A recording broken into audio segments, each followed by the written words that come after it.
Hi.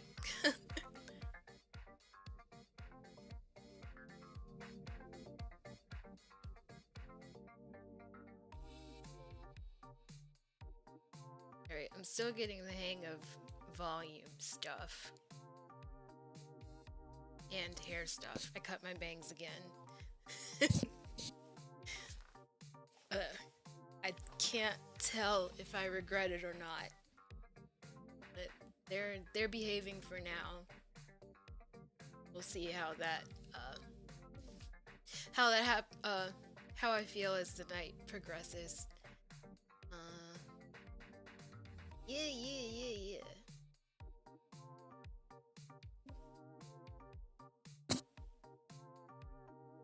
Getting a little ASMR. Hair rustling.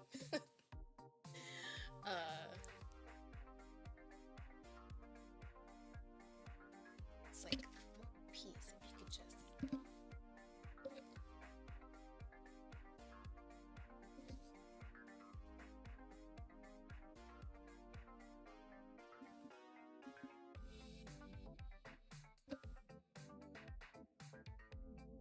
Alright, good enough. Yeah. My bangs compete with the cups of the headphone. Whatever. Yeah, tonight is gonna be a chill night, as you can tell by the title and my notification. I'm just chilling.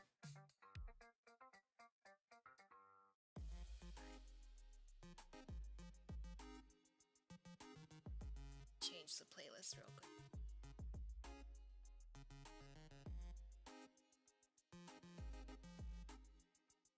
We love intros, they're always the rockiest.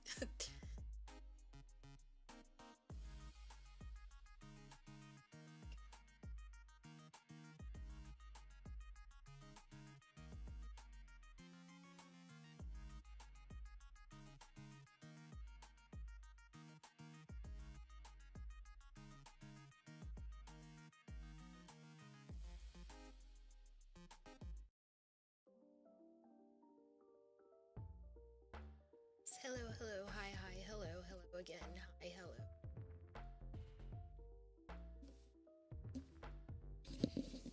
Hey. Yeah, I'm still getting used to my bangs because I cut these again, and I can't tell if I regret it yet or not. Because it's like, it's fine, it looks fine in person, then there's something about these pieces, these front pieces, when they come into contact with my headphone cups, they just don't get along. And I'd be adjusting all night. Okay.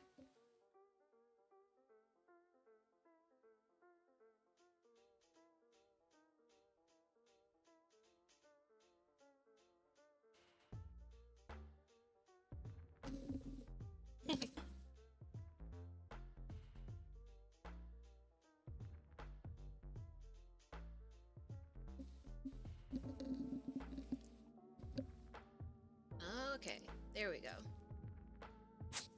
See, I do this before I even hit the start streaming button because I know, like, the camera's not going to be on as soon as I have it on my loading screen.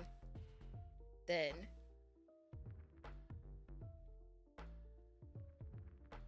like, I'm usually doing other things before I come back on stream, so it's like I check my hair and then I take my headphones off. I'm not sitting here for 20 minutes waiting to like switch screens. Like, I'm usually doing something else and then I come sit back down and then put my headphones back on, and then I have to adjust all over again. But anyways, yeah, like the title says, Friday wind down. I got some red with me tonight. I'm just going to be chilling and painting my nails. And last time I painted my nails on stream, it was super awkward because I was just playing music in the background instead of like Yeah, I was just playing music in the background, and also there was no one here to like banter with. So I was like trying to come up with stuff to say, and it was just really not a fun time. But I decided this time I would react to some videos while while I'm painting my nails because I that's what I usually do when I'm not on stream. When I'm painting my nails, I don't just have music playing. I'm usually watching something and keeping time by how long the video is. And so I have a couple videos. I've been good. I've saved them for tonight. I haven't watched them, even though I really want to. So I'm going to switch over to YouTube right now. And then, yeah, just be painting, and I'll be reacting to those videos. So, well, I say reacting, but mainly just giving my own commentary. Whatever. Just hanging out. Usually, that's another thing. Usually when I'm watching videos, I might live tweet stuff. Live tweet my thoughts as I'm watching it. So, yeah, now we're just doing it in we're just doing it vocally instead of written out. I am really awkward at this. That's okay.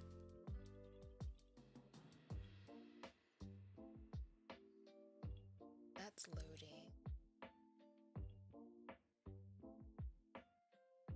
Okay, so I'm gonna be painting my nails with this.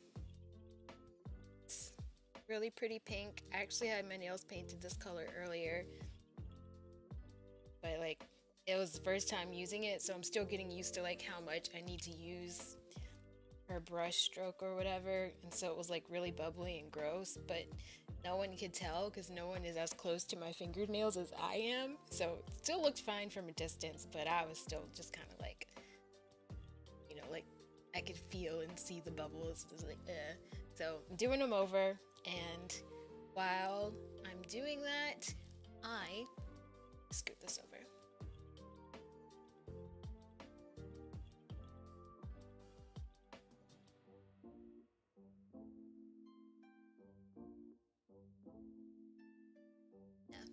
This will probably get adjusted as well. But yeah, I've been really into this channel called 𝖘𝖚𝖕𝖕𝖕𝖔𝖗, and it's like she spells it really clever way. It's ill with two I's, and then the 𝖘𝖚𝖕𝖕, and then naughty as in like the word naughty, and then two I's at the end. So it's like Illuminati. But yeah, I've been obsessed with her videos. My friend actually told me about her channel, and then I had seen some stuff in my recommended, but I hadn't watched any of them yet because they're kind of long. Like they're pretty, like they're really in-depth videos. Like they could be anywhere between like 20 to 40 minutes, sometimes an hour, and but they're so good, they're so well researched, and I just love her voice so much. Like it's so soothing to listen to that I actually started watching her videos before I go to bed. Even though she talks about some topics that are kind of not what you want to think about right before you fall asleep, but her voice is so nice anyway. It's like I almost forget she's talking about like child labor or lawsuits against an MLM or cult stuff. Like yeah, like the subject matter completely like whoop, because I'm like, her voice. So yeah, the first video I'm gonna watch, oh yeah, she has like a bunch of different series. I think her three main ones are Multi-Level Mondays, where she talks about MLMs, and she deep dives into their like controversy and stuff like that. So that's always a fun time. And then she has Prism of the Past, which used to be split into 2 parts. She used to have like, I think it was like World of Weird or something about like weird like geography related things, and then Prism of the Past where she would talk about like historical figures or events or like periods of time or something like that. And then she also has Corporate Casket, which was actually the first video I watched of hers. She did a corporate casket on Lisa Frank, and she talks about what she calls it, it's where bad businesses go to die. So she talks about, you know, just shady businesses is in the corporate casket category, and so that's what I'm going to be watching tonight. It is about Wen Hair Care, WEN, which as soon as I saw it in my feed, I got really excited to see like what she was going to talk about, because I actually used to use Wen Hair Care. Like, I remember seeing the infomercial when I was like, I was older. I was about like high school. I think it might have been my senior year of high school going into college, because I used it for a while. So I remember, yeah, it must have been like my senior year of high school. I saw the infomercials, and it was like I'm pretty sure it was like the first thing I ever bought off of QVC website, because I didn't know how to like use like, you know, mail order, call on the TV screen, phone number. I didn't know how to do any of that. So I think I ended up doing like my first order on QVC, and then eventually I got to the website and I was subscribed to it. And so like I had it shipped to me like every few months. And like I really liked it. Like I think like it did change my hair a while, but it was basically co-wash for white people. So like their whole thing was like, ooh, it's no shampoo, but it still cleans your hair. It's not shampoo. It was like it's a co-wash, but you know, it was marketed as this like revolutionary thing. Like, no shampoo? What do you mean? But I mean, it did make my hair soft, and I liked it and I used it for like a good, I want to say like 2 or 3 years, until towards the end of my time with it, I just like, my scalp was itching like crazy. Like after every wash day with the wind stuff, like my scalp would still be nasty. So I ended up doing I would do apple cider vinegar rinse before, you know, doing the regular Win routine. I had it all. I had the like the not shampoo, and I had the mask, the hair mask, which I actually remember liking that. And I think I had the like blow drying styling cream, and like a wide tooth comb that like came with it and had like Win by Chasdeen on it. But yeah, I had the whole shebang, and I was a subscriber, and then I realized that it wasn't really washing my hair, and then I switched back to shampoo, regular shampoo and conditioner. But from then on, I started looking more towards sulfate free, and I've pretty much been sulfate free ever since then. But anyways, so now that I've gotten all of that out before we even started the video, let's start this thing.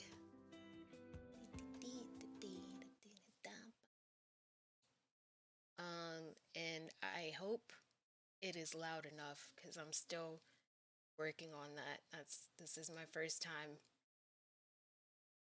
doing this, so if I need to turn it up, let me know. And in the meantime, I will be painting my nails and interjecting when I have something to say. So here we go. And welcome to the Corporate Casket, a semi-weekly series where bad businesses go to... Starting from the beginning, because you gotta hear her hello. It's gorgeous. Okay.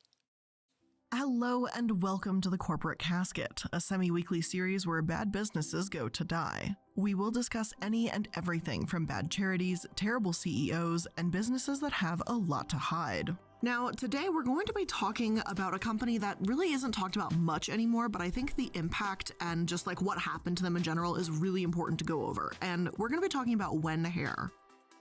Now, those of you who may have been here for some time know that shady hair companies are nothing new, and we've seen it with 𝖃𝖕𝖕 and 𝖃𝖕𝖕𝖕. See, that's the thing, like, she's mentioned them in her other hair care videos, and I didn't know that, like, they had all this shady stuff going down. I just stopped using it because it stopped working for me. So, I'm excited to see Give Me the Tea. Curl.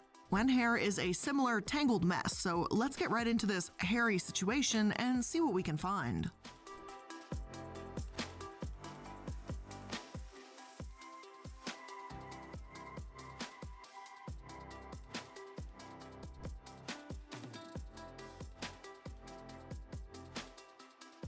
Wen Hair Care was founded by 𝖘𝖚𝖕𝖕𝖕𝖔𝖗, a celebrity hairstylist.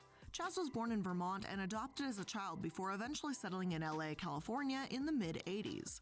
He started off as a photographer and amateur stylist before earning his cosmetology certification. The Wen website reads, his interest in hair quickly blossomed into a professional career specializing in both cutting and color. As he worked on perfecting his skills, he also started helping a highly successful company develop a product line, which is where he developed an interest in creating products. 𝖘𝖚𝖕𝖕𝖕𝖕 quickly climbed the ranks at an upscale salon in Bel Air, becoming manager and soon thereafter purchasing the salon and building clientele, which included an impressive roster of celebrities. The 𝖘𝖚𝖕𝖕𝖕𝖕 salon relocated to Hollywood, where it was renamed 𝖘𝖚𝖕𝖕𝖕𝖕 Uh-oh. I think it's an ad. Whoops. Studio. Another source elaborates.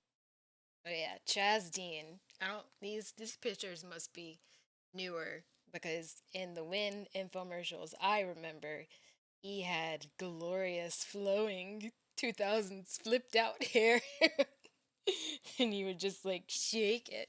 Like and speaking of celebrities, I remember I'm pretty sure it was 𝖘𝖚𝖕𝖕𝖕𝖕𝖕𝖕 when she had red hair and Jenny Garth. I like distinctly remember those two celebrities in the infomercial. And I want to say Alyssa Milano, but I could be wrong. But I think like those three, they just pop up in my head. Anyways, she might mention that.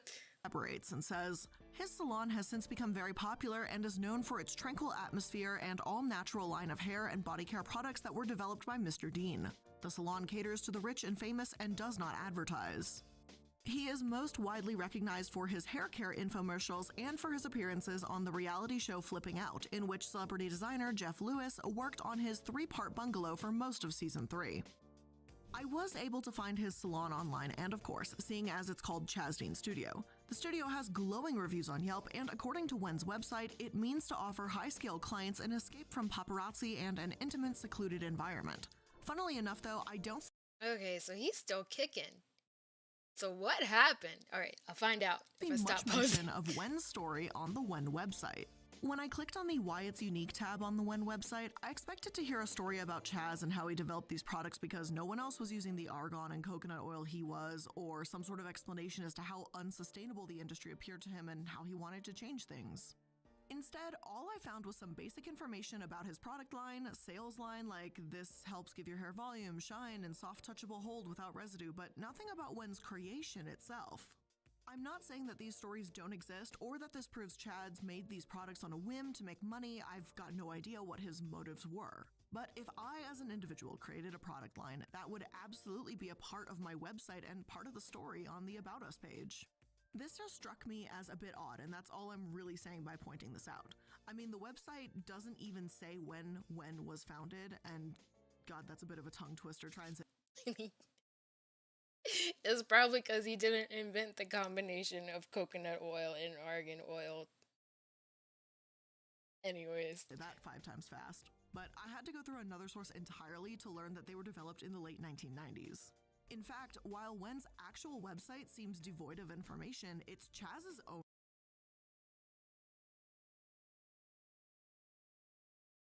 I'm sorry, my internet is really that bad. says all of his under a philosophy page, and that reads, Chaz's own hair care line is made with natural ingredients, and he never uses bleach or developer with high levels of peroxide when coloring hair. A firm believer in educating his clients on how to maintain the health and integrity of their hair, Dean teaches that shampoos, bleach, and irons are extremely damaging and drying to the hair. So dedicated is he to this philosophy that his Wen product line does not include a shampoo. Rather, his cleansing conditioner is a single product that both cleanses and conditions without the use of sodium lauryl sulfate or other damaging detergents found in shampoos. Co-wash. He has not used shampoo on himself or clients since 1993. As for the Co-wash. why to Wen, that much was at least a little easier to discover. Most say that Wen was meant to revolutionize shampoo, which lines up with what Chaz has said on that philosophy page. According to one source, over the course of his years working in the beauty industry, he developed the opinion that most commercially available shampoo was counterproductive, and as a result has not used it on either himself or clients in over 14 years. However, this doesn't mean that Chaz prefers dirty hair. He claims that there is a gentler way to achieve silky, clean tresses using oils, conditioning agents, and non-ionic surfactants to dissolve and gently remove oils and dirt from the scalp and hair. Co-wash.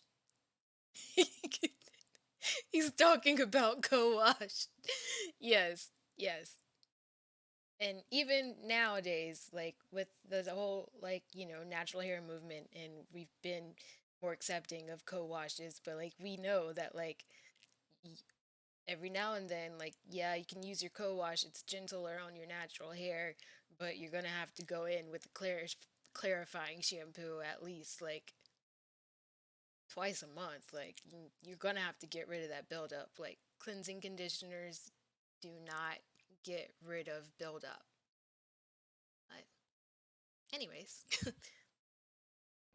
Using skills honed in a previous product development project, he designed a system of cleansing that his marketing material proclaims to be a revolutionary new concept.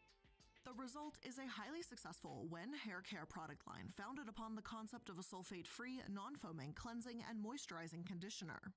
Anyone familiar with curly girl or no shampoo methods have probably heard of this before, and I mentioned in my Diva Curl video probably about a year ago now about how many sulfate and silicone-free products there are out there. exactly. But for those of you that don't know, the curly girl method is, as one name suggests, a method for getting those soft, shiny, defined curls with little frizz and tangles.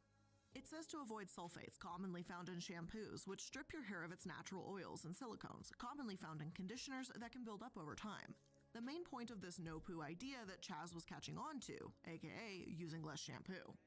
So now that we know a little bit about the history, let's dig into some of the products.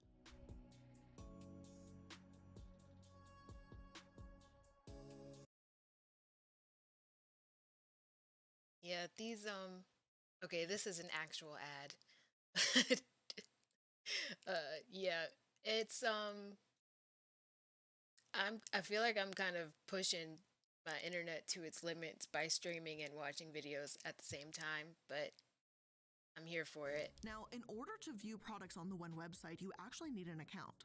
And I don't see a way to create one either. I've only really seen this with MLMs before. Now, I am not saying that Wen is an MLM, just that when a product website doesn't actually make it easier to access their products, it's gonna raise a few eyebrows, right?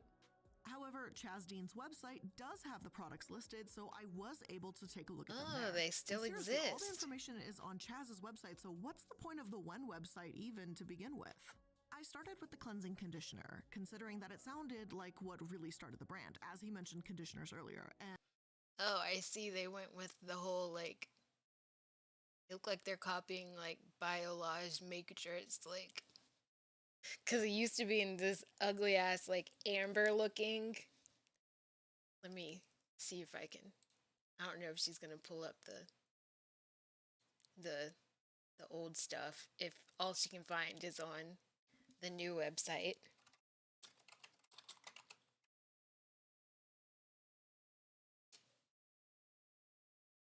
I should probably, yeah. This, oh, it had different scents too.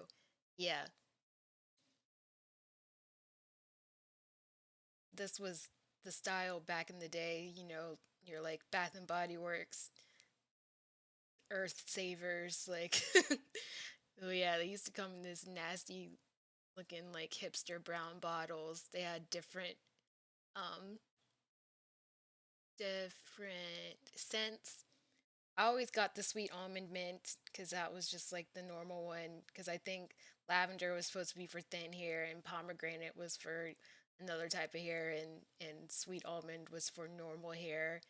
But yeah, that's the stuff. And I thought it was kind of cool because they're trying to be all eco-friendly or whatever. So when you would get your new shipment, it would just come with the bottles and you reuse your pump. So that was kind of like, you know, that sound on TikTok when it's like, am I better than everyone else? That's kind of what it makes me think of. It's like, oh, look, I'm not throwing out my pump. I'm saving my pump and reusing it and just throwing out the bottle. Am I better than everyone else? Yeah. Okay, back to the video. That's the old stuff. And holy shit, it is $72. That's a lot of money, and you would hope that there's gold or diamond dust or something in this, but it doesn't appear to be so. It was not that expensive when I got it. I think it was like 30 something a bottle, but I would get two bottles, so it would be like I would get two bottles and the hair mask. So I would be spending like 90 something dollars every shipment. So it was up there. I was committed. I love her. I protect her. I take good care of her, even if I cut her janky sometimes. Anyways. One of their cleansing conditioners read, When Truth Cleansing Conditioner is a universal formula designed to bring out the best in your hair by combining amino acids, peptides, and our antioxidant-rich 4T complex, along with our exclusive bamboo water complex rich in vitamins, minerals, and silica to help promote healthy hair growth. The peptide stuff Chaz is new. designed this formula from the ground up to repair, restore, protect, and strengthen your hair while improving elasticity, volume, and shine in all hair types. This is on par with some of the most expensive and sustainable brands that I've heard at. Think of like Aveda, for example. One is incredibly expensive, but whether or not it's worth it, I suppose we'll have to see. Now, the thing is, if you look at the ingredient list of Wen products, it's true, you won't see sulfates that can strip your hair of natural oils. However, when you do look at the ingredient list, you will see something called 𝖋𝖚𝖕𝖕𝖕𝖔𝖗𝖙, which is another kind of silicone, and some also have trimethicone in them as well. Now, silicones aren't inherently evil or anything. They act as sealants that add that shiny slip to hair. Thankfully, some sources say there's not a large risk. She has such a great YouTube channel. 𝖋𝖚𝖕𝖕𝖕𝖔𝖗𝖚, as it's relatively lightweight when compared to. Yes, if you have any doubts about anything you've seen about beauty related stuff like, silicones and fragrance, especially fragrance, everyone's gone on this whole like anti-fragrance movement, or just pretty much any fear mongering you hear in the beauty community, just watch or read Lab Muffin's blog. But I've seen her videos and she debunks a lot of stuff and makes you feel makes you feel safe. And she's Australian, so accent, yeah. 𝖕𝖕𝖕𝖕𝖕𝖕𝖕. However, other sources say it's not water soluble and it can build up in your hair. Now, if you're using products with sulfates, this isn't really an issue because sulfates can strip your hair of oils and silicones. But Wen, as we know, is sulfate free. To my understanding, this is partly why Diva Curl and Wen have had issues. They love the idea of being sulfate free because it sounds green and natural and follows all the trends. But if they leave silicones in their products that aren't water soluble and someone is sticking to Wen products alone, well, eventually that can build up and absolutely ruin someone's hair. That's what happened. Sources say that, hey, plenty of silicones do work well. Not everything ending in cone is a monster. Some say trimethicone isn't water soluble, and other sources claim that 𝖋𝖚𝖕𝖕𝖕𝖕𝖕 is actually partially water soluble and can be washed out with water. But seriously, there's no shortage of sources that disagree with each other about this, and it makes it really hard to determine what the facts are. One source even... Yes, that's the joys of being a beauty fan. There's so many experts. Sorry if I'm yelling also. I'm trying to adjust to this volume in my ears versus out there. I have no idea how it sounds. I'm about to check. Issues. They love the idea of being sulfate free because it sounds green and natural. Don't mind me. I'm monitoring. But if they leave silicone Okay. Yeah, I think I'm all right. Okay, yeah. Monitoring on my cell phone. I'm my number one viewer. Hey, hey. Okay, yes. Yes, we love contradictory sources in the beauty community. Stated, 𝖘𝖕𝖕𝖕𝖕 is often used in products designed for curly, textured, or wavy hair. This is because it is a lighter silicone than dimethicone, so it doesn't weigh down the hair. 𝖘𝖕dimethicone also selectively binds to more damaged hair. The structure of 𝖘𝖕dimethicone is such that when you used in a conditioner, their aniline groups, if you did chemistry in high school, think back to the NH/NH2 groups, become positively charged. When the hair is dry or damaged either by bleaching or the natural texture of the hair loses the protective coating on the surface of the hair shaft. When this protective layer is damaged, it exposes a hydrophilic or water-loving layer. This secondary layer of the hair attracts positively charged groups such as 𝖘𝖕dimethicone. In this way, 𝖘𝖕dimethicone selectively binds to damaged or dry hair. This prevents areas of the hair shaft that don't need protection from being weighed down by the hair product or leaving your curls heavy or your hair limp.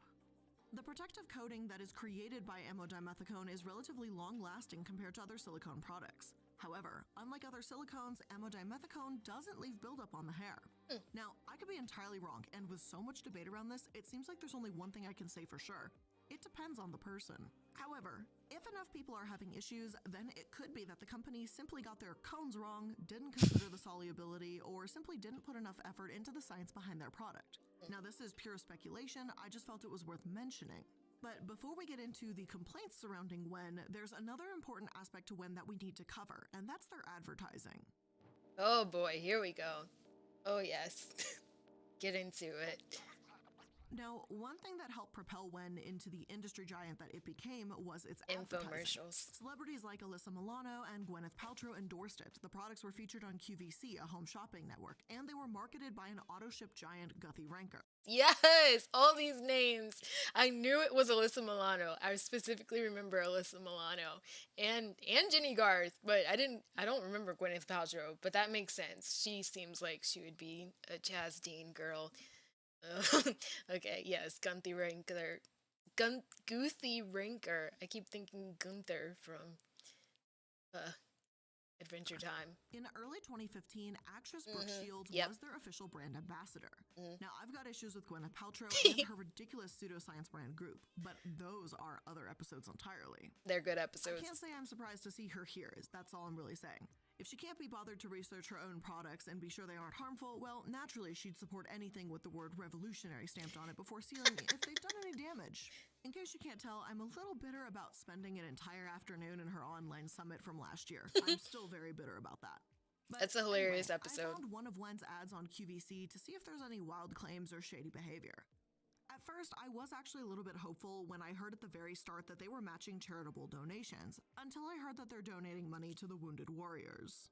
Now, the Wounded Warriors are also an entirely separate episode. I swear, Goop, Wounded Warriors, like what's next? Are they collaborating with a supplement MLM? Like, don't get any ideas when I'm just saying you're collaborating with a lot of people who've been featured here. Oh, goodness. I love her. She doesn't say it as often as she used to, but in her merch store, she has a shirt that says "Yikes on Trikes" because she used to always say that. About a minute into Yikes the on advertisement, trikes. there's a woman on the QVC that's hosting beside Chad. She doesn't say her name, but she looks like the QVC host 𝖘𝖚𝖕𝖕𝖕𝖕. She states that 𝖋𝖈 has won awards for 11 years every single year that it's been running, but she never states what the competition is. Like, is it a QVC thing? Like, what is the contest 𝖋𝖈 is competing in? Like, what are they winning? So that's a little bit frustrating, but I couldn't find anything when I Googled it, like, 𝖋𝖈 hair care winner, nothing. I'm not saying this means they haven't won any actual awards, but it'd actually be nice to, like, you know, see what those awards are. If she was clear about the credentials, like, I don't know, it just seems a little deceptive to me, but I'll go on. About 4 minutes in, Chaz puts the product in a model's hair and shows how it's helped one of his long-term customers. See, it did. When it comes to some of these before and after photos, I've got to say it looks like they've been really brushed roughly. Yeah, he was very much a like a blow and tossle. Like, you just saw it, but like he was very much into fluffing and tousling and fluffing and but like it did make my curls pop. Like it really did. That was one of the reasons that I wanted it was because normally these infomercials for hair care stuff you don't see like natural curls being improved or helped by these products. Like when you do see natural curls, they look like curling iron curls or like they had like like the straw method where you wrap your hair around a straw and then you take the straw out after it's dry and you have like perfectly springy bouncy curls. Like it didn't look real, and this stuff, it worked, and I know why, because it was a co-wash. Yes, of course it's a co-wash, but continue. And then styled. One of the before photos doesn't even make sense because it looks wet. Plus, what's important to note is that all of this says after with pro styling. Professional styling is, of course, going to make hair look incredible. Healthy hair may look better and easier to work with, but I would much rather see what people's hair looks like without pro styling. See, that's another reason why I never fully trust commercials, like hair care commercials especially, because it's like he's a professional, like of course it's gonna look good. and yeah, hairstylists are magicians. Like my goodness, they do it so quick and your hair is so light, and then you try to do exactly what they did when you get home and it takes like 5 hours and it's heavy as heck. Like I don't understand the magic at all. But yeah, that I'm glad that with age I've learned to not actually like take hair commercials at face value, because they models didn't do it themselves. Like I'm going to be at home doing this myself. The models had professional hairstylists making their Pantene strong or whatever. So, yeah. Because if these women's hair looks so fantastic and gorgeous because of the shampoo, then show that off. I'd be far more inclined to believe that this product works if it weren't for the fact that their hair is done up for the cameras. They're incredibly pushy, insisting that they're going to sell it at any moment, but I feel that that goes without saying. It is a home shopping network. So I can't exactly say I'm surprised. As for their celebrity endorsements, Gwyneth Paltrow said in the recent years that her favorite hair conditioner is actually a Marc Anthony brand, so, so much for sticking with Wen. Truth in Advertising also took issue with their marketing and analyzed one commercial in particular, and their article reads, When Hair Care says to stop using shampoo, as it does in the above commercial for one of its cleansing conditioner starter kits, it doesn't mean stop using all shampoos, though that's probably the takeaway most viewers get. No, Wen means stop using shampoos containing harsh sulfates. There are, by the way, many sulfate-free shampoos. Which is what I A fine switched print to. disclaimer clarifies this, but it's almost impossible to catch between the video's quick cuts at the start of the commercial. Disclaimers are by nature less conspicuous than the message advertisers want to impress on customers. Wen's message in this commercial is that its so-called natural product is better than shampoo, which the company says causes finer, thinner, and weaker hair. What the company is really selling is a negative option offer that charges nearly $100 every 3 months for additional products unless you cancel the program. Yeah, that's the loop I was stuck in. I think I was paying like $96 for each shipment every like 3 or 4 weeks. I don't know how I could afford that. Well, yeah, I did have yeah, I had a little money saved up. I'm pretty sure that was probably like refund check money, school money that I had saved. And then eventually I got part-time jobs in New York City. But yeah, I was paying, I'm pretty sure I was paying like $96 um every like 3 or 4 weeks. And sometimes I would skip because you get so much product and I haven't used it all yet. And yeah, I was in there, man. That disclaimer is in a tiny, tiny little print, and it's almost impossible to read at the start of the commercial with how quickly it moves. Plus, maybe There this it is going to is. sound nitpicky, but these Chaz kinds of Dean. advertisements really rub me the wrong way. Like, Chaz. it's like, stop using shampoo, but use our shampoo.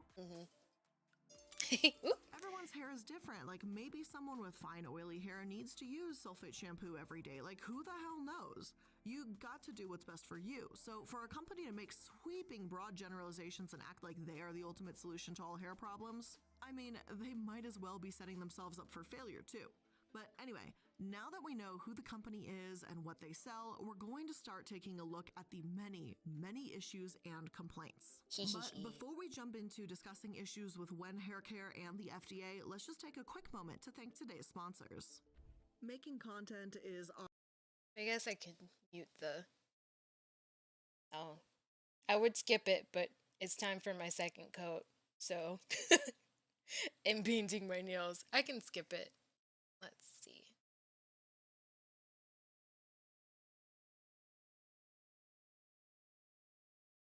Go there.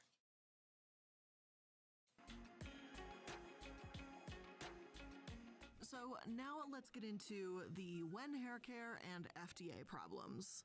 According to one source, as far back as 2010, users have reported adverse effects from use of wen cleansing conditioner. Complaints have included hair loss, bald patches, hair breakage, and discoloration. Adverse reactions have also included itching, skin rash, and eye irritation. Because co-wash is not good for thin hair. It's not. It really is not. Like, you're not, like, if your hair is thin and you're washing it to get rid of all the buildup of hair spray and like hair volumizing product and stuff, and you already have fine hair, and then you're basically just putting conditioner on top of that, which, I mean, I don't know how true this is of everyone, but I know lots of people with thin hair that like don't even use conditioner, kind of like how, you know, oily skin people think they don't need moisturizer, but it's like, use moisturizer. But it's like some people, they were like, my hair is so thin, like conditioner makes it just like goopy, so like they only use shampoo. And so like if you already have thin hair and then you're going in with just conditioner, yeah, that sounds like a nightmare. Like, it worked for me because I have very thick hair, but I can't imagine trying this with thin hair, even with the stuff that was made for thin hair. Ooh. In some cases, users have claimed adverse reactions and events after 3 or fewer uses. Others have occurred over a longer period of time. The U.S. Food and Drug Administration regulates cosmetic products including shampoos and other hair treatments through the Food, Drug, and Cosmetic Act. The FD&C Act regulates manufacturing and states only that ingredients must be safe for human use and that the products must be free of contamination, but does not guarantee the effectiveness of cosmetic products. The FDA does not require product testing once products are formulated. Labeling requirements are specified and no health, medical, or claims of disease treatment or cure can be made on labeling or in promotional materials. But cosmetic claims such as improves, softens, and other cosmetic statements related to appearance are allowed. No testing regarding effectiveness is required, and the agency does not approve cosmetic products but may remove them from the market if they are found to be unsafe or harmful. Though consumers began making complaints to the wen company several years before, by mid-2014, at least 127 reports have been filed with the FDA.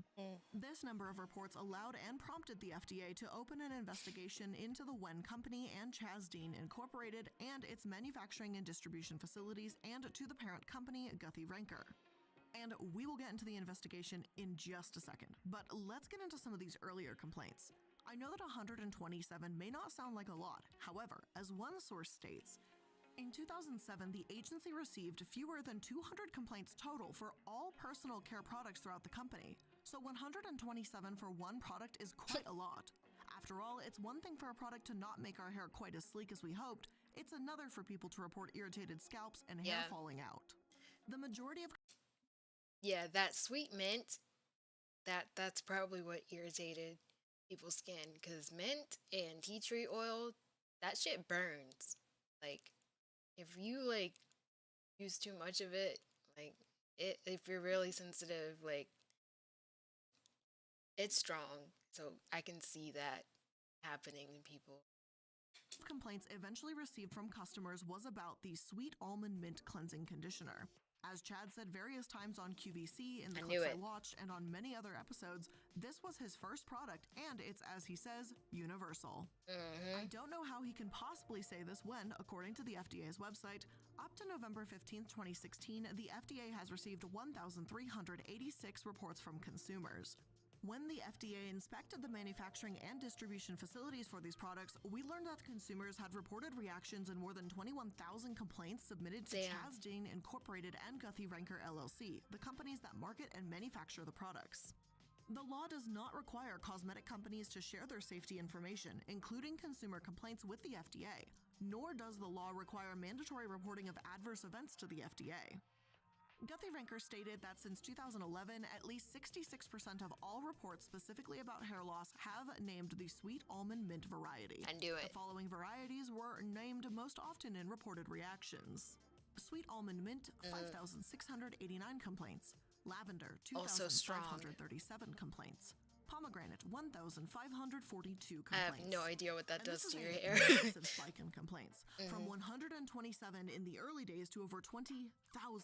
I could maybe question a few hundred complaints as a small percentage of people having errors. I'm not saying that WEN shouldn't investigate, but, you know, maybe it could be something as simple as a bad batch. However, well over 20,000 complaints between multiple products, yeah, that's not a bad batch, that sounds like a bad formula. A class action lawsuit was filed as this investigation took place in late 2015. And yet, despite these literal tens of thousands of complaints, the FDA couldn't really do very much. Legislation that would give the FDA the authority hair loss. That's on some diva curl level shit. Like,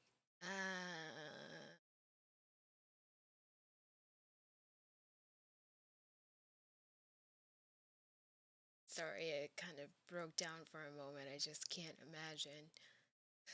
Ooh.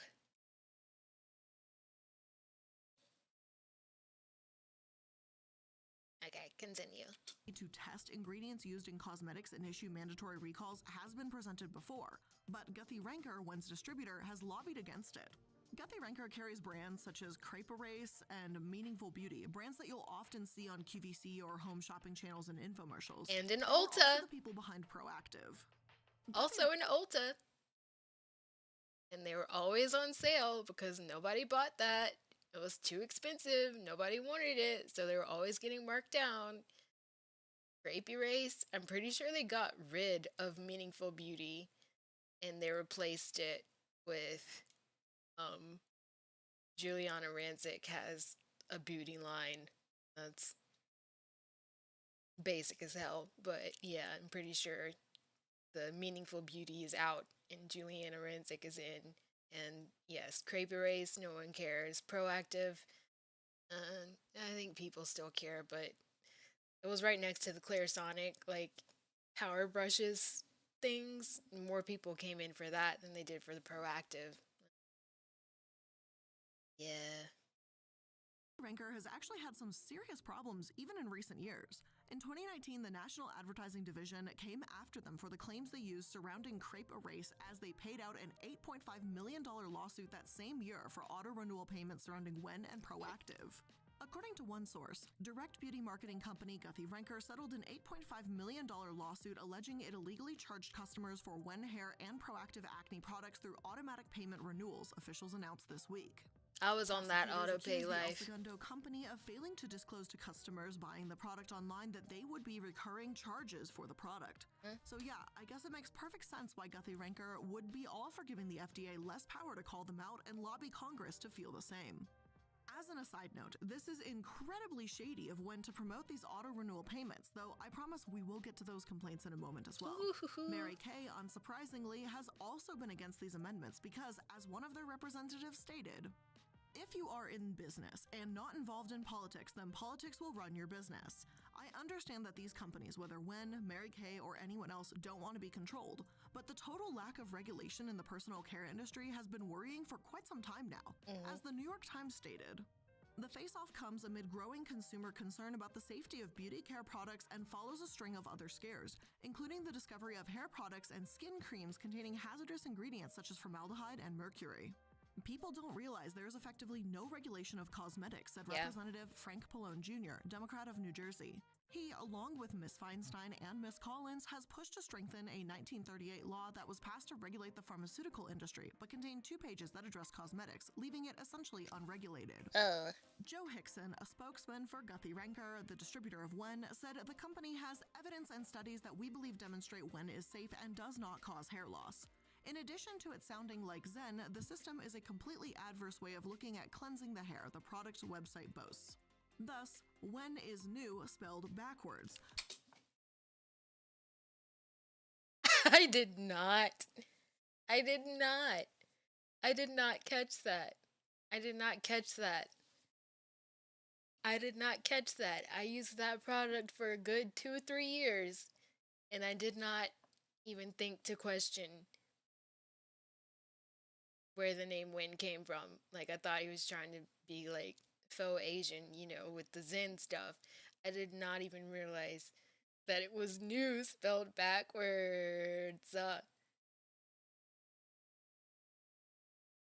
And he didn't even invent the coat wash. Oh my gosh. Oh man. Damn.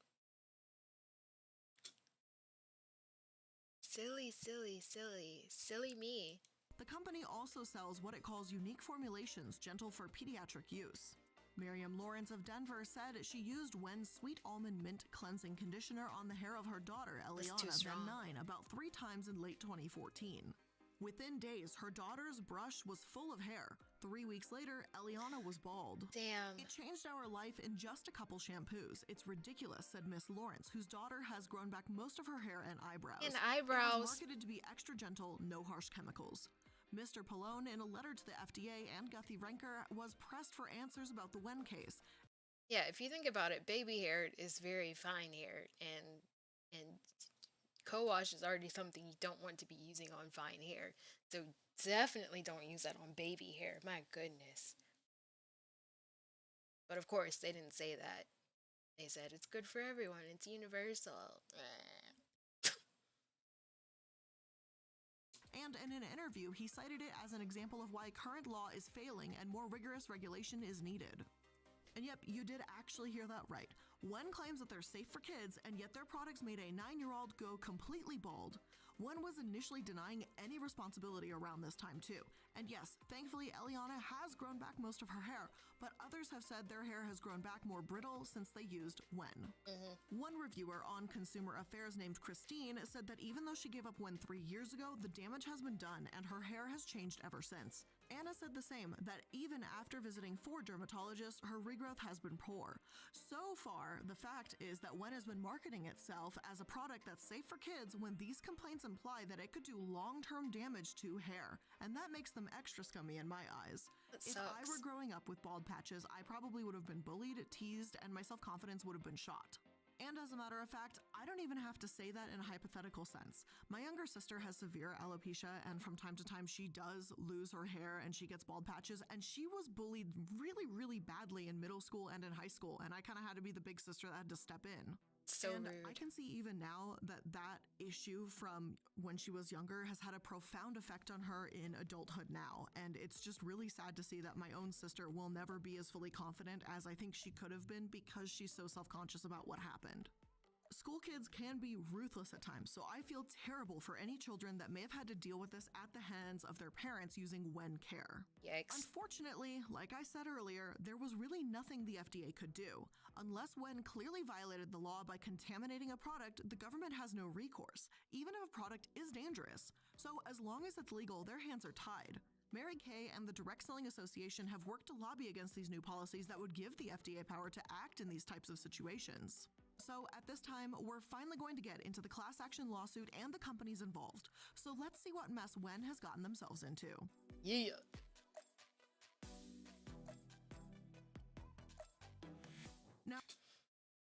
And they're still around. That's what kills me. Like, they're still around. And same thing with Diva Curl. Diva Curl is still around. And, like, I get emails from Sephora, and it's like, oh, you can try a new product from Diva Curl. And I'm like, oh, no, thank you. No, no, no, no, no. No, thanks. Same thing with, my manager at Ulta, for some reason, was obsessed with black girls with natural hair, even though we all know, at least all of us in this area where it's hot, super hot and muggy summers and cold in the winter, you know it's a seasonal thing. Like, it was hilarious. Like, as soon as like November 1st hit, all of us had either blowouts or straightened hair or wigs. Like, the curls were gone. But apparently, when I did work at Ulta, we were supposed to get this stuff called gratis, where it's basically you get free product so you can supposed to help you learn what's in the store, so you get free product, and then you can try it and then basically try to sell it to people that come in. But our manager would withhold that stuff from us and give the nicer things to her favorite beauty advisors, as we were called.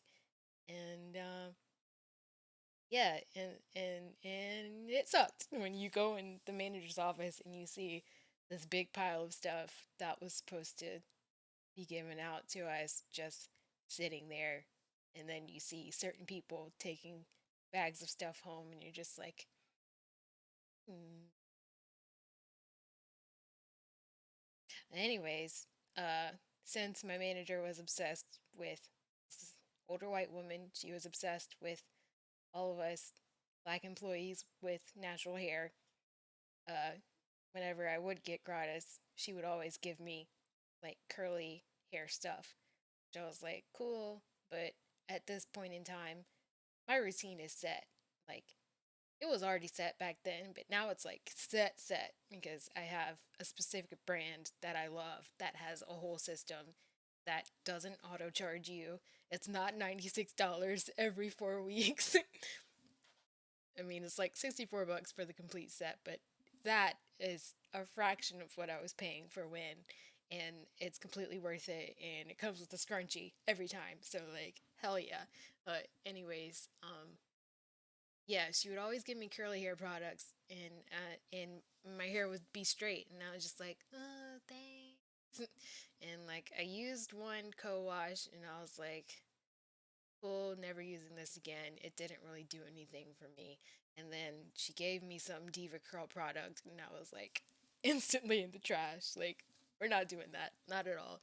But yeah, I, I, I am very thankful that I didn't have any uh super terrible reactions to Win.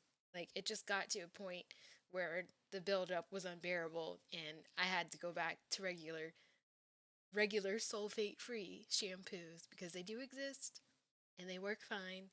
But yeah, this is nuts. Now, the first thing I want to explain is how this lawsuit was broken up into levels or tiers. According to the court documents, there's 4 different tiers to this lawsuit. The first, where the maximum reward is $2,500, is described as mild scalp irritation or up to 20% of hair loss. Hair regrowth took between 1 to 4 months. No emotional distress, no medical evidence to support claims. You mean I could have got $2,500 for my mild irritation? Damn it! But limited photographic evidence. Counsel estimate that the majority of claimants will fall into this category. The second, which was $2,500 to $7,500, is described as noticeable hair loss up to 33% or scalp irritation. I would have been in the Small first bald spots category. and or obvious thinning can be observed in photographs. Claimant likely filed a documented complaint with their Wen retailer or another entity prior to becoming aware of this lawsuit and detailed their hair loss in that complaint. Hair regrowth likely took between 5 to 10 months. Claimant possesses photographic evidence documenting their hair loss and timing of regrowth. Witness statements verifying the hair loss is required. The third, between $7,500 and $12,500, is large bald spots or overall thinning that covered more than one-third of the claimant's head. Claimant sought treatment from a doctor or other healthcare provider related to their hair loss and possesses evidence of the visits. Claimant received medical advice and subsequent treatment regarding their hair loss and spent money on treatments from which the claimant possesses receipts. Witness statements verifying the hair loss is required. Hair regrowth took between 11 and 18 months. Claimant likely suffered documented moderate to severe emotional distress resulting from their hair loss. Then the last tier, between $12,500 to $20,000, is loss of more than 50% of hair, including but not limited to large bald spots. Yeah. Hair regrowth has been minimal. Claimant made complaints, possesses photographic evidence of the condition, and visited a healthcare provider. Claimant saw a therapist or other healthcare provider one or more times prior to receiving notice of this settlement to discuss depression, anxiety, or other emotional distress caused by hair loss and possesses receipts for the same. Two women, Amy Friedman and Judy Miller, that filed the suit were both awarded $25,000, so that shows how bad their hair loss must have been. Dang. But some sources say she lost around a third of her hair, and even after stopping when her hair was falling out, Judy Miller was using multiple products, some when, some not, and realized she was only losing her hair where she applied when, and at the particular spot by the crown of her head. Other sources say not only should there be proper warning on packages, but that responsibility also falls on when, because these many thousands of complaints were not monitored. The article states, the researchers writing this week in JAMA Internal Medicine say that the situation shouldn't have gone this far. 𝖋𝖚𝖕𝖕𝖕𝖔𝖗 and 𝖃𝖚 of Northwestern University say that researchers and regulators need better surveillance, monitoring, and coordinated data collection to protect consumers. Better cosmetic surveillance is needed given their ubiquity and lack of pre-market approval pathway, they write. Unlike devices, pharmaceuticals, and dietary supplements, cosmetic manufacturers have no legal obligation to forward adverse events to the FDA. So, because WEN wasn't required to tell the FDA about the adverse reactions, and because there's so little the FDA can do in the first place with personal care products, that's how perfect storms like these situations happen. So Consumer messed Affairs up. continues to have reviews that say the product is giving them adverse reactions to this day. They've only got just 1.5 stars based on over 1,000 ratings. Michelle said in September 2020 that she broke out with itchy pimples all over her 2020. I can't believe this shit is still being sold. I thought they were out of business. Like, I thought, I mean, out of sight, out of mind on my end. Like, when I stopped using them, and yeah, I did not know they were still selling stuff. This review from 2020, I can't, QVC, man. What is your deal? scalp that became scabs. Susan said that she did not experience hair loss, but she wasn't allowed to return the product after it did nothing for her. Jan said her hair fell out and she soon stopped using it. Her hair began to grow back. Carmen said her hair fell out by the handful. Sandra said her hair wasn't growing back the way it was. And it's really upsetting to read just so many of these, just so many of them. Yikes. Even the argument, it's just hair, it grows back, doesn't work here. Because some of the comments say the hair isn't growing back the way it used to be. And besides, even if the hair does grow back, that doesn't make this okay. That doesn't make what these people went through any less upsetting or stressful for them. Not at all. One 2019 interview from Lena that I found especially upsetting reads as follows. I'm feeling very worried about this brand now when I look back. I started using this product in 2010 and I was so impressed. I blow dried and styled, which was all new to me, and I even took photos to show it off. In less than a year, I was shedding and my hair had dried out to the point that I looked like Einstein. Fuck. Damn. See, yeah, I'm pretty sure because I have very thick hair, I was protected from this result. But my God, so many people.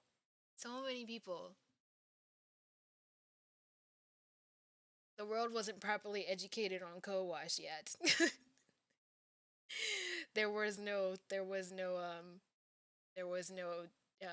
Well, I think the information on hair types and curl patterns was still very underground and not as widely known as it is today. Now everyone knows, from a 1A to 4C, like what your curl type is. And from then you can decide, is this product too strong for me or not? Whoop, it's my timer. My nails should be dry. But yeah, if you just see this product and you see the beautiful, gorgeous hair that was limp and boring before and then all fluffy and curled after, of course you're gonna want to try this. That sucks. even after I had washed and conditioned back using regular salon products. My hair is also thinned out at the back, and my hair just never recovered. This should not have happened in my early 30s. I should not have had the hair of a 90-year-old. Damn. I had kept using these products for several years without realizing that was the problem. My hair continues to have all these problems several years after no more use. It's been 9 years since she started using 𝖋𝖚, and the problems haven't stopped. I don't know exactly when she stopped using it, but I would be devastated if this were me. And yes, in addition to the many negative reviews, there's some positives in there that say their hair looks better now more than ever. I won't pretend that this hasn't worked for everyone. However, when there's tens of thousands of complaints, then I don't think these people losing their hair are just outliers. It's In my eyes, and in the miseducation. court's eyes too, this was an issue with 𝖋𝖚 itself. Misleading. According to one source, from what we understand about the product and how it causes hair loss, it contains virtually no cleanser, attorney Amy Davis told CBS Los Angeles when the initial lawsuit was filed. It's conditioner. You're washing your hair with conditioner. Which is good for if you need to, like, clean your hair often without stripping it, but then you have your big wash day when you go in and do your clarifying shampoo and get the gunk out. But, like, if you just need moisture, like a wash and go, you use a co-wash. But ugh. And then just imagine if these people are using it every single day. Like, I mean, even now, white people know, like, don't wash your hair every single day. Like, you need to give your hair a break. But, like, I can't imagine, like, I only used it once every 2 weeks.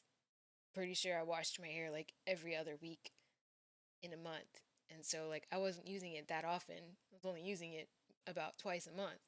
So, yeah, that makes sense that my hair never fell out, and it took a few years for the build up to reach a point where I couldn't take it anymore. But if someone was washing their hair with this every single day, my God. The hair loss, yeah, that makes sense. Damn.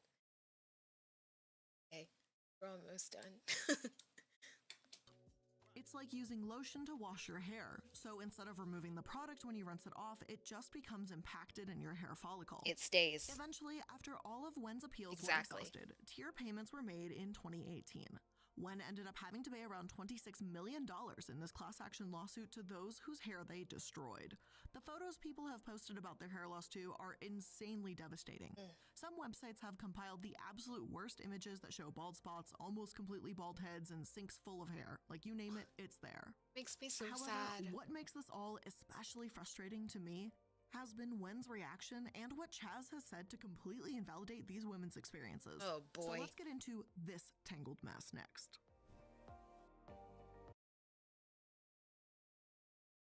He didn't even invent the co-wash. And he's poorly representing it, and people are experiencing bad things. My God. Hey, lurking is fine. I'm just chilling. Chilling, watching YouTube videos, drinking wine, and winding down from this very stressful week. Because if you are a prayer person,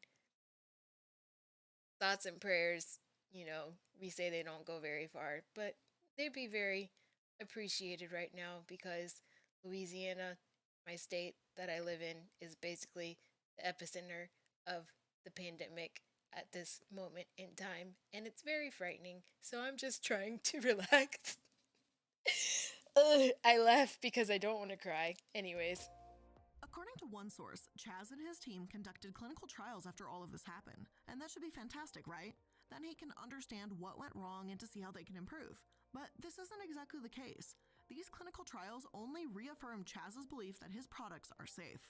To see what was being said in the press and in the lawsuits about a brand I poured my heart and soul into for over 20 years really hurt me to my core, says Dean. 𝖋𝖚 has been my everything for so long. I was torn apart. My first question to my team was, how do we help these people?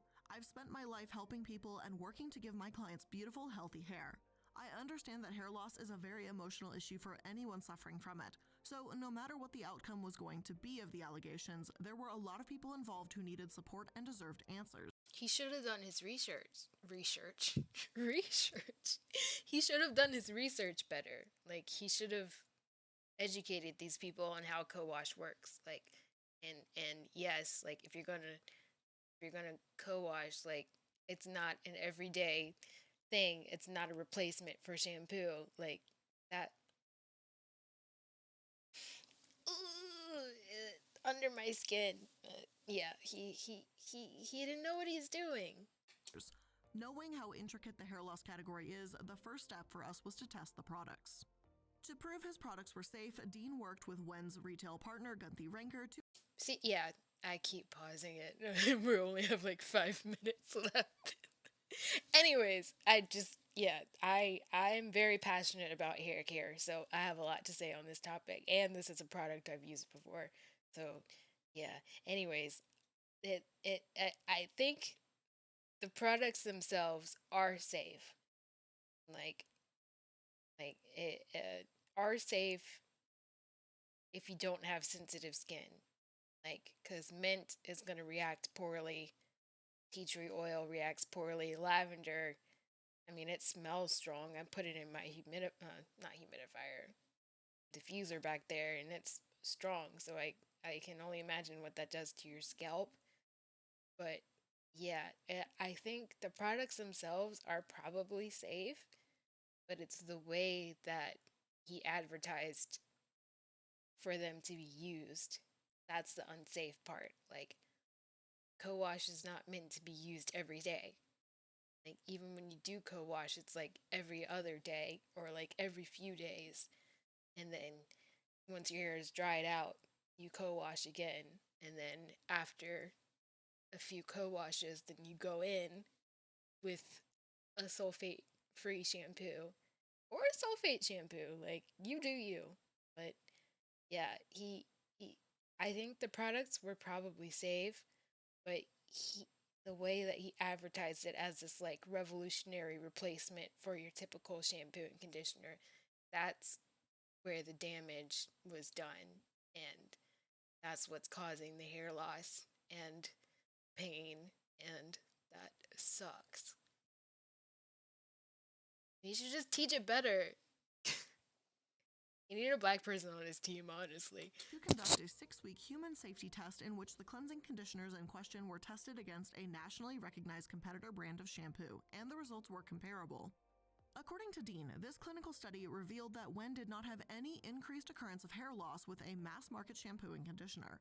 None of the subjects showed hair loss or negative reactions as a result of using Wen products. It's the way you use it. So, do I really have to explain why working with your retail partner for a 6-week-long clinical trial isn't going to do anything? Well, I probably do. First of all, of course 𝖘𝖚𝖕𝖕𝖕𝖔𝖗𝖙 is going to tell you there's nothing wrong. They're the ones selling it. Secondly, why wouldn't you have a third party test this? Is that really hard to do? With so many companies I've discussed on this channel, MLMs approving their own products and now Wen doing the same thing, it's almost impossible to conduct a third-party testing. Not to mention, these studies were not released to the public, so how can we even trust them? How many people took part in them? Was it just models and customers that the product worked on, or brand new unbiased users? We have no way of understanding what those studies were doing, and they were never released. And was he using it on his clients? Were they the test subjects, or were these people doing it themselves? Like, come on, man. The chances are we may never know. They just kind of bullshitted us and go, yeah, it's fine. Wen did consult with dermatologists who said that many women suffer from hair loss and Wen is safe. The thing is, on its own, even if Wen doesn't have ingredients that could harm you, if it builds up on your hair, that could be what causes this hair loss. Exactly. Lotions may be safe, but you still wouldn't dump them on your hair if it means they're going to trap the follicles, dirt, oils, etc. Exactly. That's how this situation looks to me anyway. The ingredients may not be unsafe, and I can't prove that, but that doesn't mean they can't have negative effects either. But this still isn't over. Bingo. James H. Brown and Associates, a law firm that is counsel on yet another class action lawsuit against 𝖘𝖚𝖕𝖕𝖕𝖔𝖗𝖙, 𝖃𝖚𝖕𝖕𝖕𝖕𝖃, and Wen stated, on May 31st, 2019, the Alberta Court of Queen's Bench granted a preliminary approval order granting initial settlement approval and certification of the class. The deadline for a claim passed on January 30th, 2020, and the case is slowly moving forward. This is happening in Canada by the sounds of it, and it's a similar class action lawsuit that simply states, hey, you did the same thing to us, we want to pay out too. According to page 8 of those court documents, the parties wish to enter into a compromise and settlement to avoid the uncertainty and expense of litigation and to achieve a fair, reasonable, and adequate resolution of the lawsuit on behalf of all members of the settlement class in Canada. Without a doubt, WEN does not want any more bad press, and the law firm, I'm sure, wants to handle this as quickly as possible for their clients. Again, I can't know with 100% certainty what exactly happened with WEN and their customers, but there's enough evidence that proves to me that they need to start taking responsibility. Frankly, I'd love to see WEN have a third party actually test their products in the long term and then release that to the public so we can have some actual answers. Unfortunately, I doubt that that's ever going to happen. Yeah. But with all of that being said, that's where I'm going to end today's episode of The Corporate Casket. I hope you enjoyed it, and if you did, make sure that you're liking, subscribing, and following so that you can stay up to date on all the latest episodes. Yes, I don't know Blair personally, but I love her channel, so definitely subscribe if you're interested in corporate takedowns like this and discussions of MLMs. And oh yeah, that was a very good episode on Shirley Temple she did. Yeah, that was a ride, and I still can't believe that WEN stands for WEN is new backwards.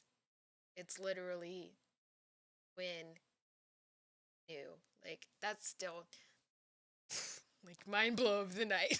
Used that product for like 3 years and I never caught that.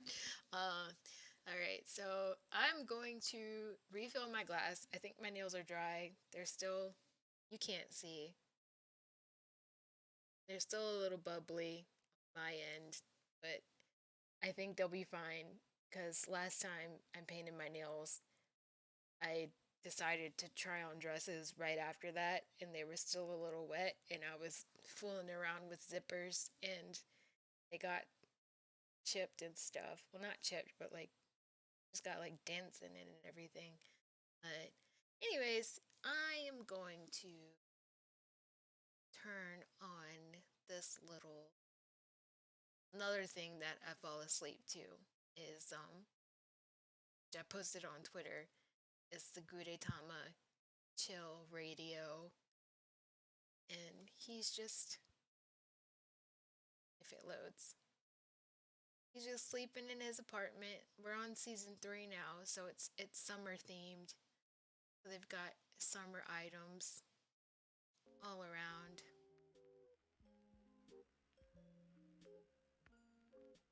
So I'm going to leave you with this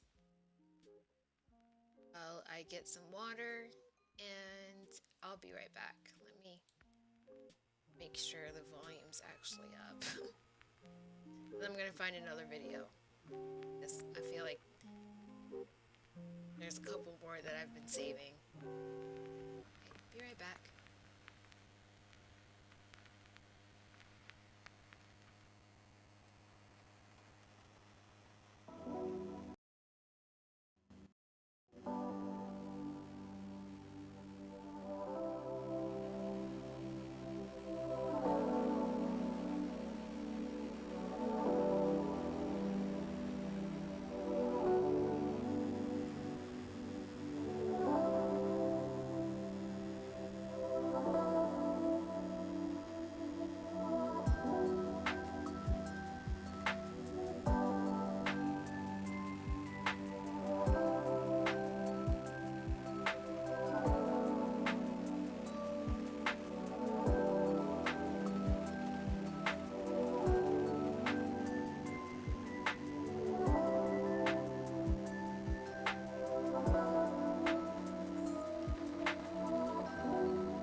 Okay, so I'm trying to decide, sorry, if I want to stick with this fashion and beauty theme, or if I want to go a little darker, a little serious, and then get back to fashion beauty. You know what? Let's go dark. It's Friday and we're sinning. When I say sinning, I mean I'm committing personal sins that I've outlined for myself on some personal 10 commandments that I'm supposed to not break for some reason.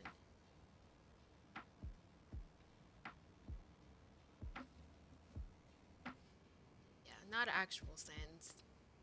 Not murder.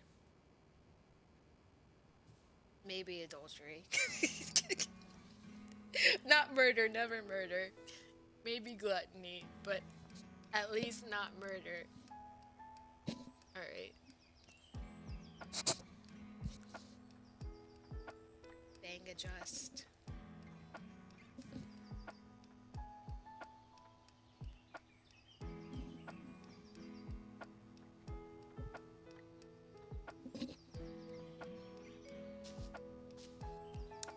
𝖘𝖚𝖕𝖕𝖕𝖔𝖗 is so cute. He's such a mood.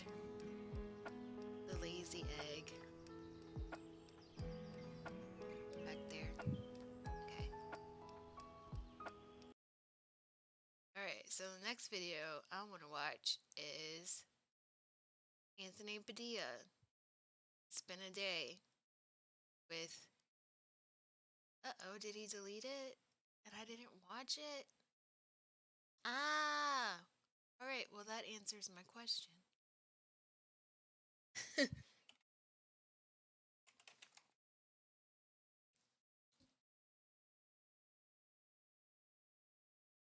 Oh, there it is. Okay, 2 days ago. That's why I didn't see it.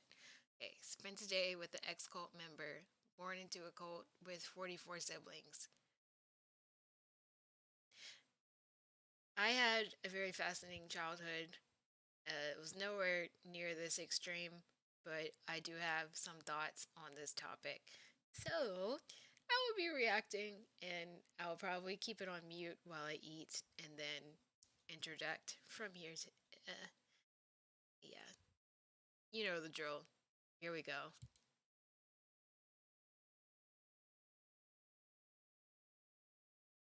This show is sponsored by BetterHelp Online Therapy. Visit betterhelp.com/Padilla because sometimes existing is exhausting. My name's Anthony Padilla, and today I'll be spending a day with Calvin, an ex-cult member, to learn the truth about being born into a cult alongside his 44 siblings, the terrifying red flags that he started noticing, and what it took to actually escape this cult. By the end of this video, we'll find out if it's easy to reprogram your brain after decades of severe brainwashing, or if the process of shattering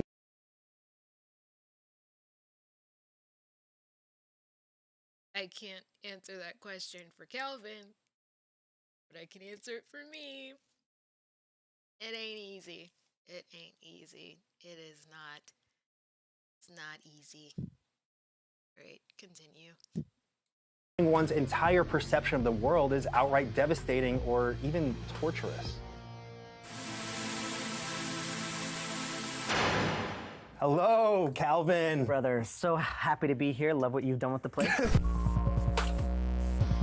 I feel like most people are sympathetic for people who have been inside a cult, but they feel like there is no way I could ever find myself within a cult. Do you think that that sentiment is true? Saying, how could anybody ever join a cult is like saying, how could anyone ever get in a toxic relationship? Nobody signed up to be in a toxic relationship. That's something that I think is missed a lot of times is, to me, the idea of cult is on a spectrum.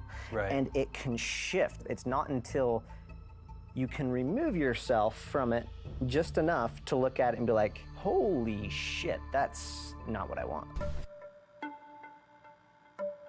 What was the name of the cult that you were a part of, and what were the core fundamental beliefs? A lot of people have heard of Mormonism. There's also what is known as Mormon fundamentalism. Mormonism was founded by this guy, Joseph Smith. One of the things that Joseph Smith was notorious for is he was a polygamist. There was a small group of people within the Mormon church that felt...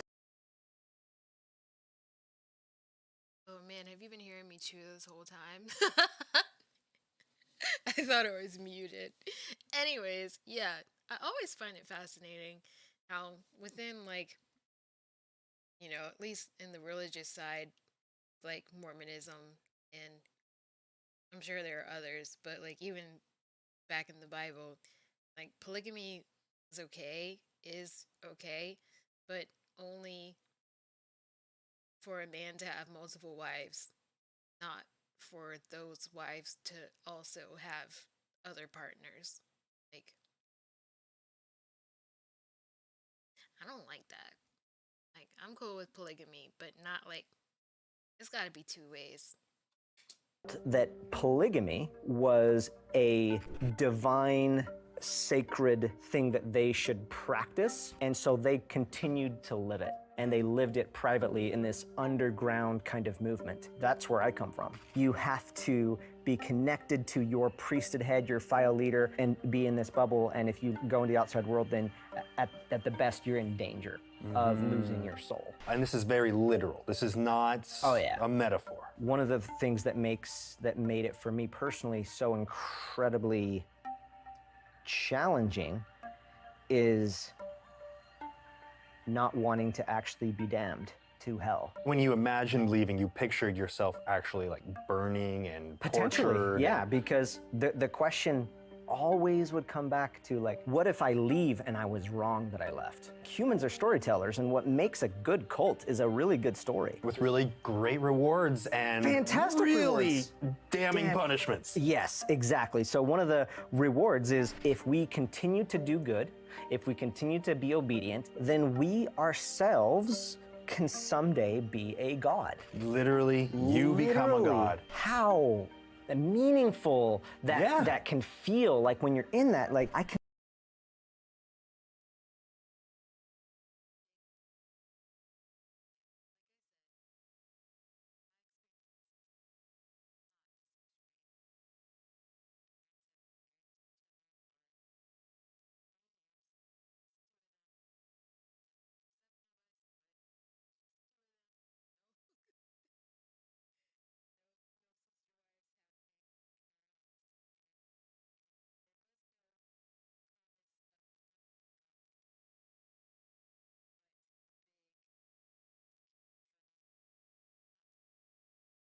I've been muted this whole time. Anyways, I was saying, yeah, my experience was not as extreme. I will probably keep saying that throughout this video, but like yeah, like my parents have been married to each other for over 40 years. They just celebrated their like 40 something anniversary. I don't remember exactly, but it's in the 40s. It's been over 40 years. I know that much. Oop, pardon me. But yeah, they just the two of them. There's 7 of us. I'm one of 7 girls, but it's just the 7 of us within my mom and dad, just 2 of them. No other sister wives. No 44 siblings. 7. That's it. And yeah, like they're in the cult I was in, there was no promise of becoming a god, but the big end goal, shiny ribbon at the finish line, or whatever you want to call it. The big promise was becoming a pastor of your own church, and you can easily do that by getting your 12, and then your 12 gets their 12, and then those 12 get their 12, and then those 12 get their 12, and you're at the top. And it was basically it was a pyramid scheme wrapped in a religious environment, and it was toxic as hell, and I'm glad I'm out. And anyways.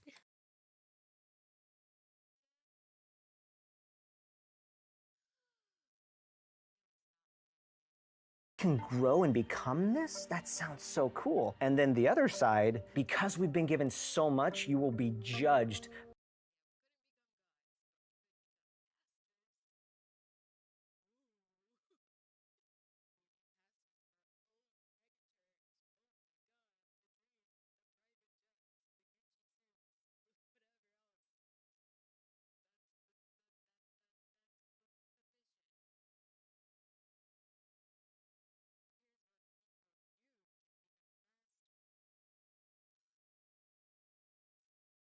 Based on what you're given. So you're either gonna have the kingdom of God and be amazing, or nothing, or worse. And that worse is eternal pain and suffering and damnation and I think I was muted that time too. Oh my god. Okay, I know what's happening though. I keep pressing space to pause the video, but when I'm in OBS, space doesn't pause the video, it mutes my microphone. This is a fun learning experience. I'm learning how to react, learning live with you. As Philip DeFranco said, the L doesn't have to stand for loss, it stands for learning. That's what's happening. Anyways, I was saying, yeah, there was no promise of like you become a god and you have your own kingdom, but the next best thing was you can become a pastor of a megachurch just like this, and all you have to do is get your 12, and those 12 get their 12, and then that 12 gets their 12, and then the 12s keep getting 12s, and that's how you multiply and take over the city and blah blah blah blah. It was a nightmare, and I'm out, and I'm happy I'm out. But yeah, I get where this dude's coming from, and I'm not gonna make the same mistakes by muting my microphone again. Cast into outer darkness. One of the most sad things I heard when my grandmother died, I heard on her deathbed, she was saying, I hope I was good enough. Oh I no. hope I was good enough. And it's for your entire life to Yeah. come down to that moment of just reflecting and hoping that you did enough. I hope I did enough. Like, I have to earn this and I have to strive so much, and I could strive so much and work so hard and not just not know, still fall short. Seeing my grandmother get to That that place and hurts. like get to the end of her life and then be feeling that way about herself Turning was the video down, was sorry. sad. So how many siblings did you have? Do you have? I have 44 siblings. I Woo. have more siblings than there are days in the month. You had more siblings than there were presidents for a while. Holy shit. You're right. That's another one. When I posted the community tab post for this, asking for questions, most people were curious about this idea of living in a community of siblings, 45 siblings under one roof. I Can you tell me a cannot little about what that life was like? imagine. It's normal. How do we form normal? We form normal by what we are familiar with. It's all I knew. Now, on the other side of that, like, it was just fun. Typical day was getting Yeah. up at 6 a.m. and going and milking the cow and weeding your section of the garden, playing basketball, just living life right It looks there. like you're looking back fondly about those memories. I mean, my family is definitely not that big, but that is the upside of a big family.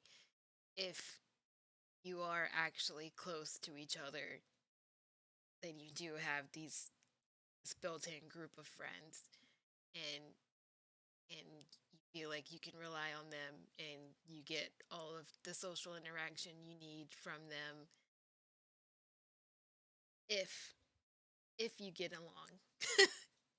It's if you get along.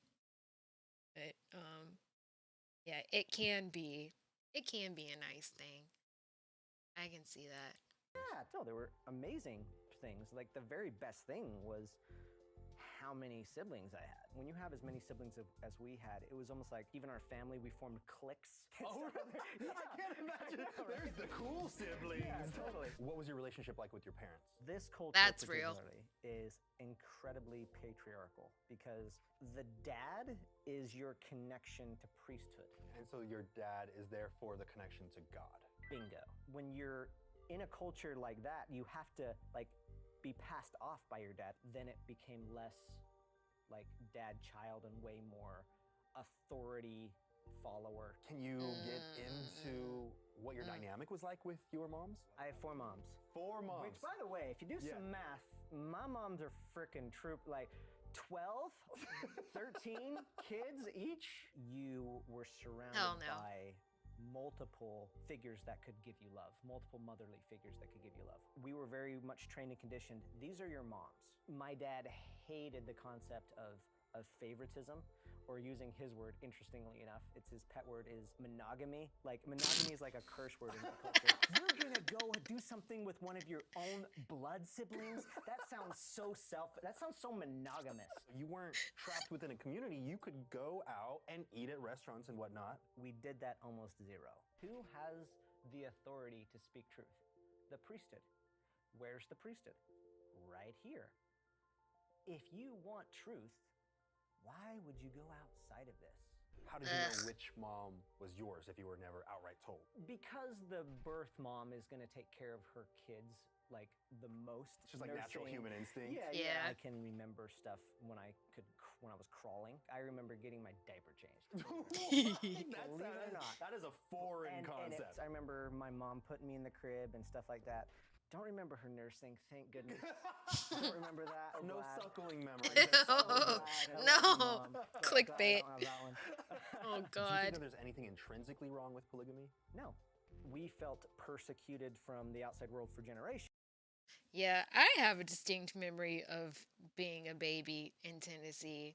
I don't know how real it is, but I just remember being a baby, being brought downstairs in some church building and having my diaper changed by a family friend.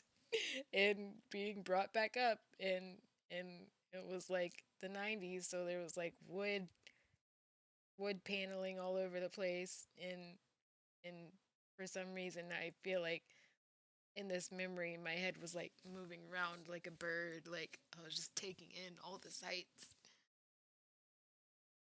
Don't know if that memory is real, but I have it.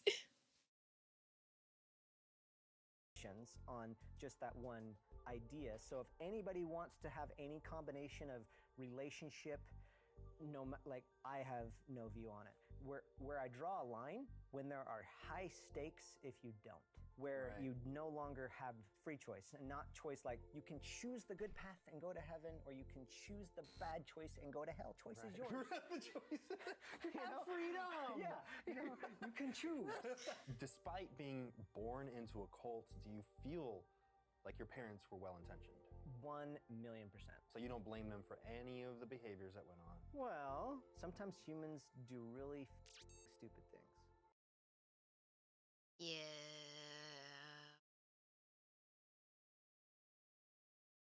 Yeah. When I think about my parents, I'm like, they didn't.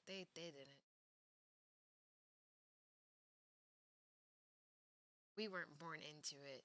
It happened after we moved to Louisiana. Homeboy was their college buddy. And painful things. Overall, yeah, my parents and then a lot of people that come from a culture like mine, absolutely well-intentioned. Doing it in the name of righteousness. The problem with that is righteousness can replace love. A memory that comes to me often whenever I get to this place is just like any little kid.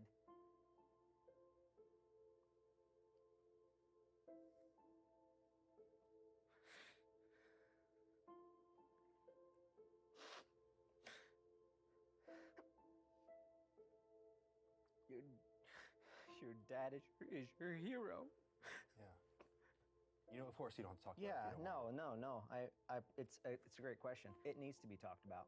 It was right after one of my little siblings was born. He was in the hospital a long time because he was premature. And it was a big thing that he's finally home, and the family was so happy. And there was a Sunday morning, my mom was getting ready, who delivered this baby a couple months prior, and my dad came in, gave me my little brother who was born, and I just remember thinking that this was such a beautiful moment. Like, I remember feeling so lucky. And then I looked up and noticed that the energy shifted between my mom and my dad.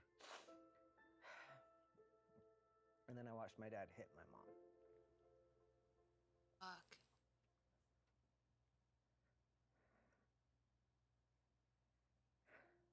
And what was going on through your mind at that moment? Confusion. Yeah.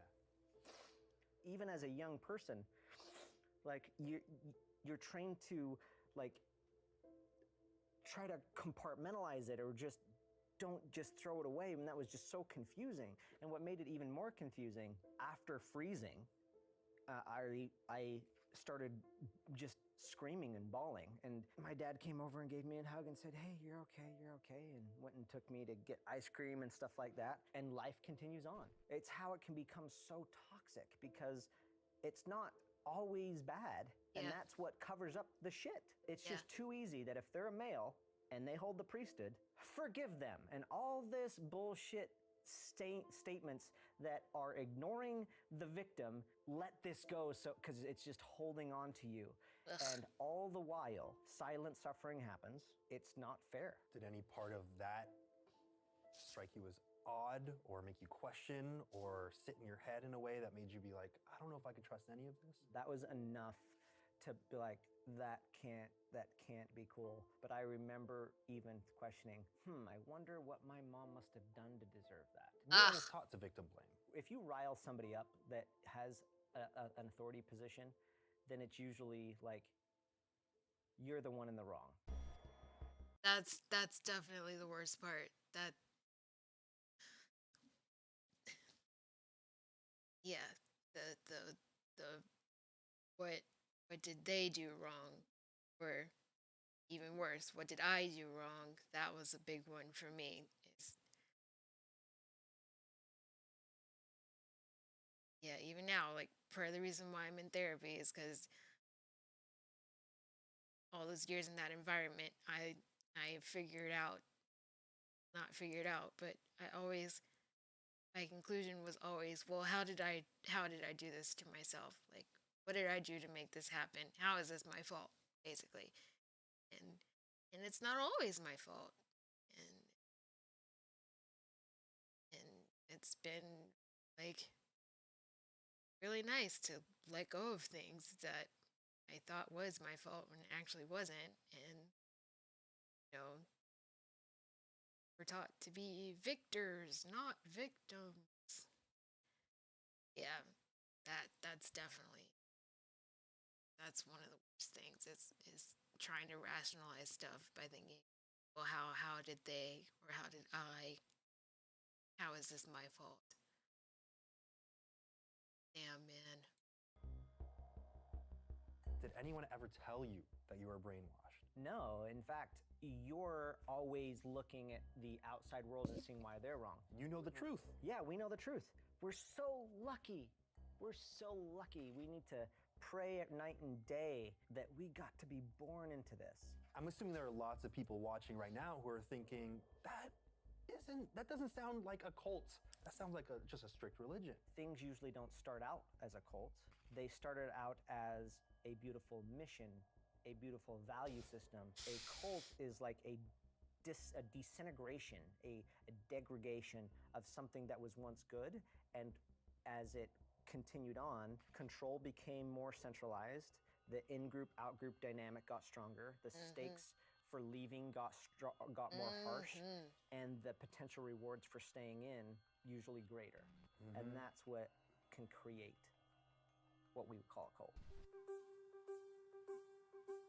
Was there a key moment when you realized that you really had to break down your entire belief system? I asked if I could go to college. I remember the first conversation I had with my dad that I wanted to go to college. Like, if Which is so funny because that's like the whole like Christian nightmare is your kid's gonna go to college and get secular, and there's gonna be an atheist teacher that tells them God is dead, and they're gonna turn into a lesbian and blah blah blah blah blah.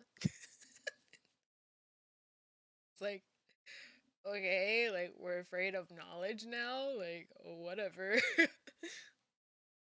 if you want to continue to grow and learn and have knowledge, why would you go to college? It's like, so I can learn stuff. But you just answered the question, right? Yeah, he would say not stuff that would help you achieve salvation. The main point as to why it's very rare in my family is you are at risk of losing your soul. If you go to college? Because you will be among the others. So you could be, what, converted Infected. and brainwashed into the outside world?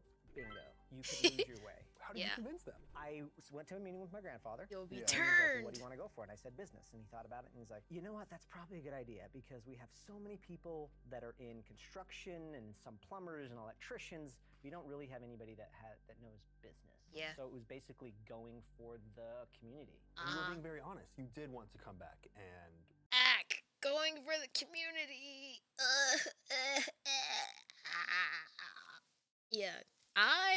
My original dream, I wanted to go to school to become a fashion designer. I wanted to go to FITM. I wanted to live my life like Lauren Conrad in the hills and intern at Teen Vogue and work in the fashion industry and win Project Runway and have my own clothing line and all of this stuff. That was like, I remember that was one of my first big, like, really big, like, dream life goals. And I was in the cult at the time, and I remember thinking, like, oh no, like, am I gonna be able to still do ministry if I'm in college in California and everything I know is in Louisiana? And will I be allowed to go to college in another state and all this stuff? And I ended up going to college that was like 15 minutes away from my house, which I don't regret because it was super cheap. And my parents went there. That's where they met and everything. So it's kind of a legendary place, but it's also kind of like the mindset I was in was just, well, this is what everyone else has done, so I guess I'll do it too. And it sucks. It sucks, it sucks, it sucks. But I'm finding my way now. I'm really, really finding my way now. Finding my own voice, my own footing. I've been compromised.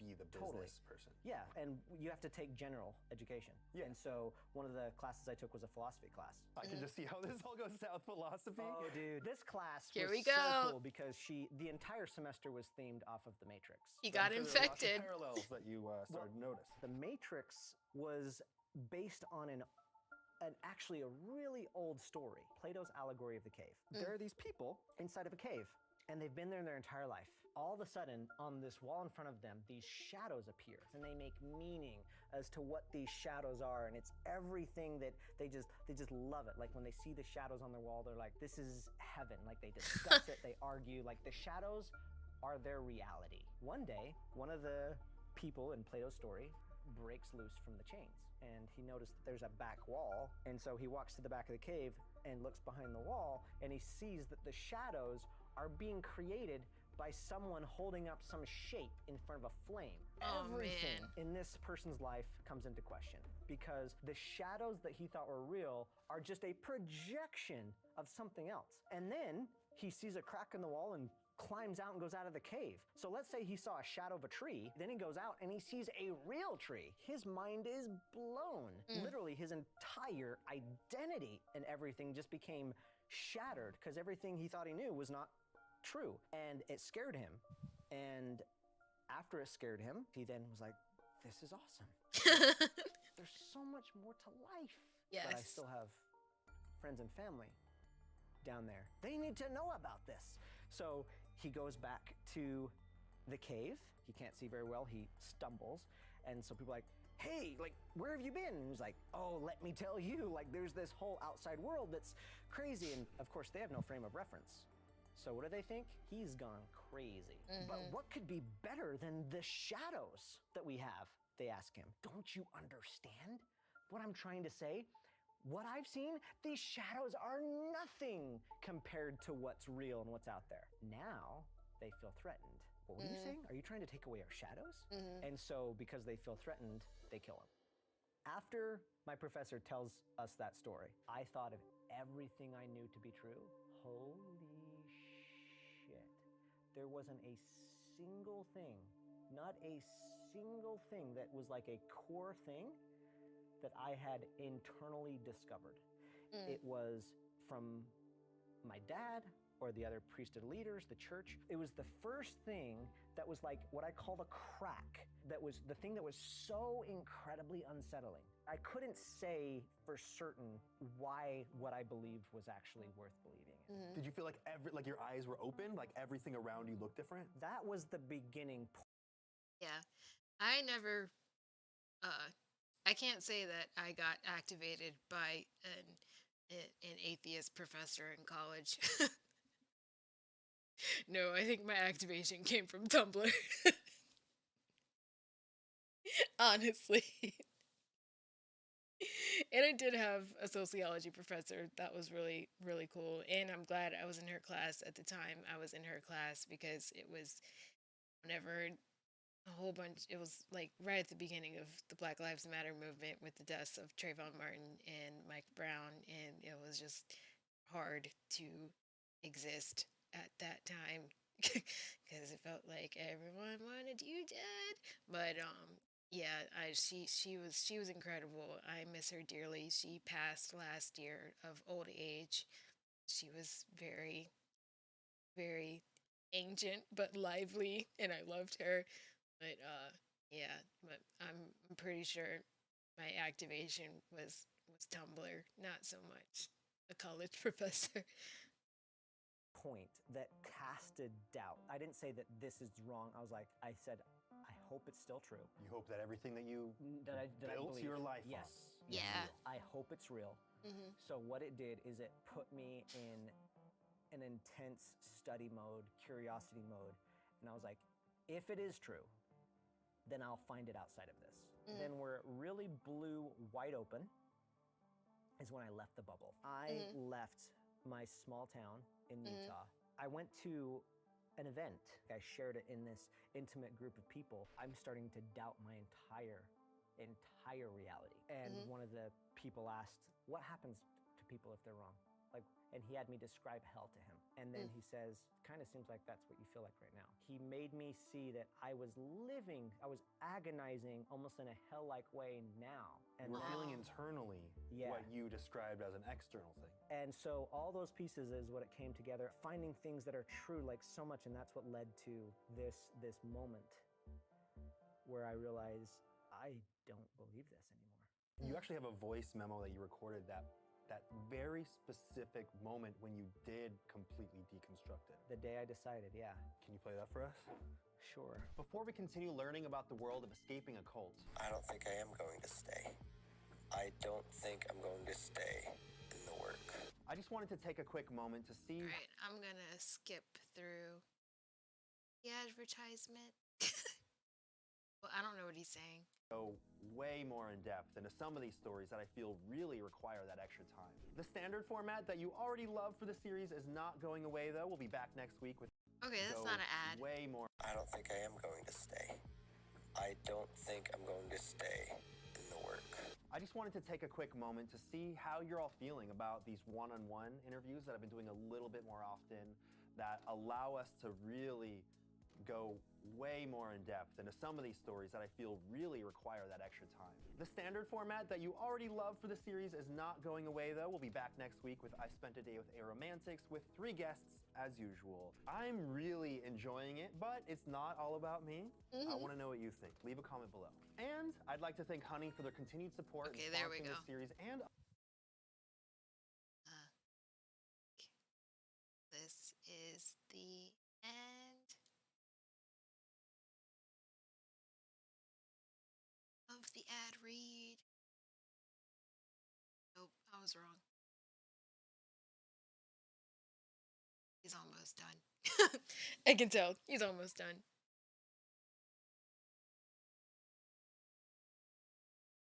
Oh, back to the world of escaping As I a cult. record this, I'm here in my apartment in Centennial Park, Arizona.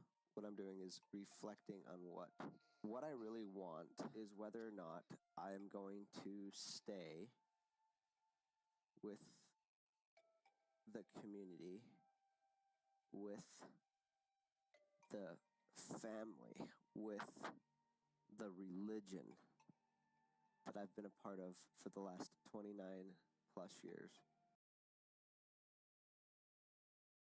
I do have to add that I am quite thankful that, not thankful. It's a weird situation because the way we got out, it wasn't like me as an individual going against my family like this. Like what ended up happening was my whole family ended up being like excommunicated from that place. So like we were all kind of kicked out and made to be an enemy all at once as a unit. So at least we could we were able to awaken together somewhat. Like it's taken some time. Some people kind of shed stuff faster than others, but we're definitely together in the sense that like where we were was not good. Not good. So I am like, as painful as it was, I'm kind of glad we got pushed out as a unit, as weird as that sounds. Man, I can't imagine going through this alone and still having well, I do have one family member that's still kind of iffy, but everyone else for the most part is like, yeah, we got out, we escaped, and I'm glad. I couldn't imagine doing that being the only person in my family, especially with a family that big for that long. I could not imagine. And the thing that I think I'm concluding to, the thing that I haven't ever recorded on any way that I think I'm going to say it here, I don't think I am going to stay. I don't think I'm going to stay in the work. The work is what the religion is called. When I sit with myself and I imagine myself 5 years down the road, 10 years down the road, and staying, it just doesn't feel right. I have to believe that if this place, if this religion is the one true place, God's place, if I was removed from it, I would be able to find it. But all these people searching for truth, how many of them have found the work? Really, really, really, really small. In fact, when I look at the work and the religion, who's in it? Who's in it are people that have been in it. Mm-hmm.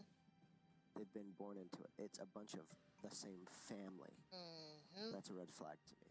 And so what I'm documenting to myself, and I guess just having the courage to say to myself out loud, is it's a matter of time. I'm leaving the work. And that's when you actually say it. As awesome as the people Yeah, I are. can see the goosebumps. How does it feel hearing that back?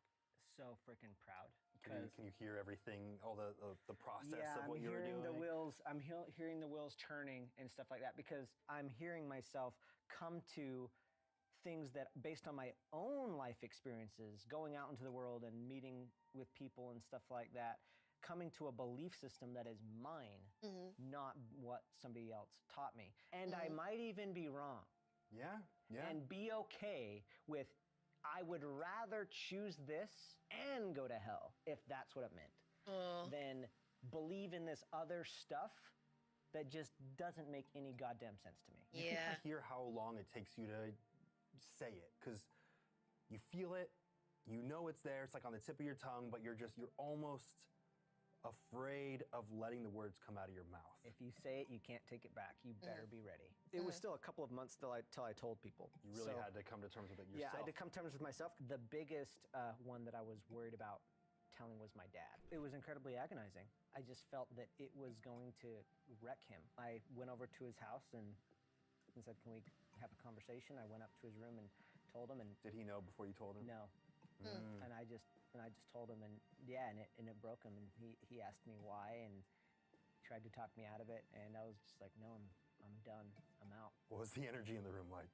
Freeing, because telling my dad was the beginning of me truly being my own independent self that's not tied to some external source telling me how I should think, act, or behave.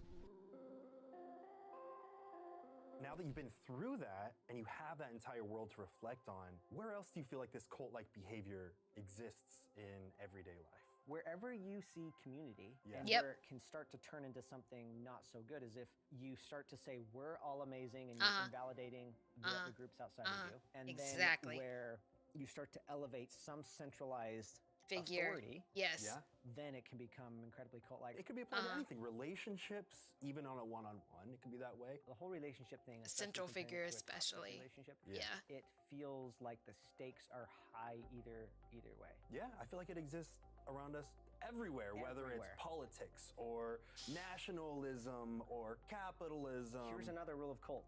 You only can see it from the outside. So how do you know you're not inside one? Are you nervous at all Exactly. about showing your face on camera to potentially millions of people, knowing that members from your cults who are still there, even your family, could see it? I'm more comfortable in my own skin than I've literally ever been.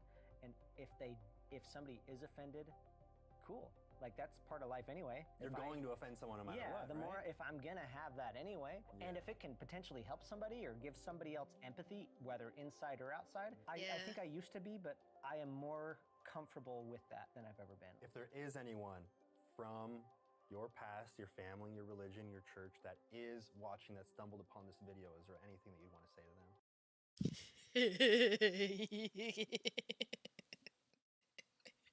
I'm laughing because if I was in that chair and if any of those people were watching me, I know what I would say.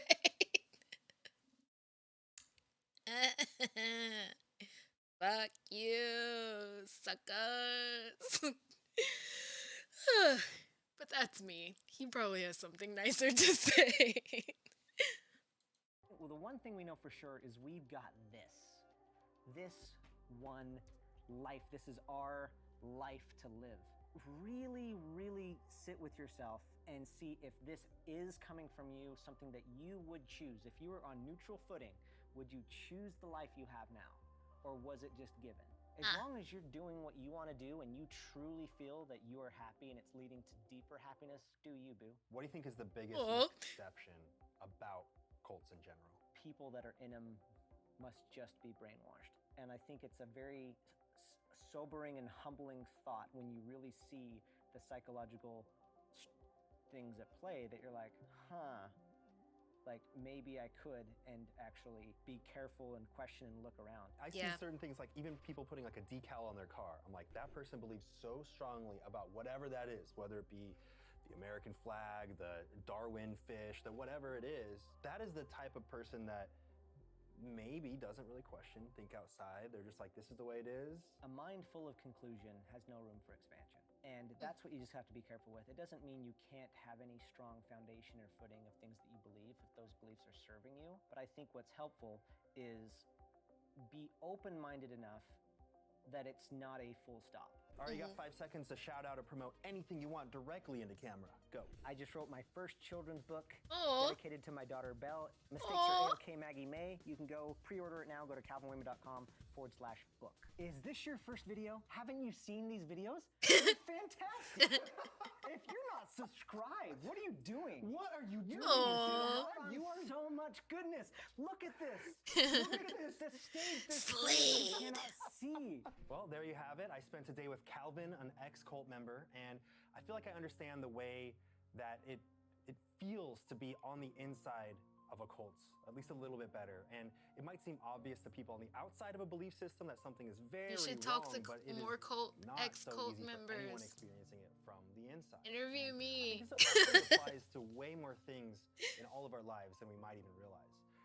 And I commend 𝖘𝖚𝕕𝖕's courage for reliving these traumatizing experiences on a platform with potentially millions of viewers, so we can all learn something deeper and hopefully find a way to apply it to ourselves in the process. Hell yeah.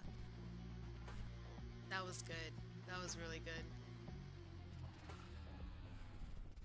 Yeah, I grew up on a farm. So, Yeah. Small family farm. Small family? Well, touche, brother. Touche. Small family farm or small family farm? Small farm, big family. Sounds like the name of a hit TLC TV show. Yeah, like I said, my experience definitely not as extreme. I might potentially, if I feel comfortable, do a sit-down video about that. But for now, reacting to this guy's story, that was really good. That was a really good episode. And it's so true. It's like people who have never experienced that kind of environment, they look at current or ex-cult members and they're like, oh, that couldn't be me. Never, ever. I would never fall for something like that. I could spot it from a mile away. But like, you really just don't know it until you've been in it and then get back out of it. And then you're just like, oh, God. But, yeah. All right, I think I'm going to watch maybe 2 more videos. I might go back to, you know what? Yeah, I'm gonna watch all 4 of these. I don't care. Fuck it. We're almost at 3 hours. This has been fun. I'm entertaining myself, man. I'm having a blast. So yeah, this is another channel I've been watching a lot, Knowledge Hub. I really like his videos. I've only watched the ones about like decades and generations and stuff, but that stuff is fascinating to me. So I'm going to watch a couple of his videos, and I have it in my watch later playlist. So there's also a few fashion videos that I'm going to watch. I love 𝖃𝖚𝖕𝖕𝖕. She's hilarious. So I think I'm going to bump that one up because I have a couple beauty marks, so I think that'll be an interesting watch. And then got modern girls talking about the Chanel Pluto chain dress. I love Sailor Pluto. She's like my guardian Sailor Scout. That's down there as well. But yes, let's. It's always fun learning about Disney stuff. So let's watch this video now. Unless it's an ad. Boo.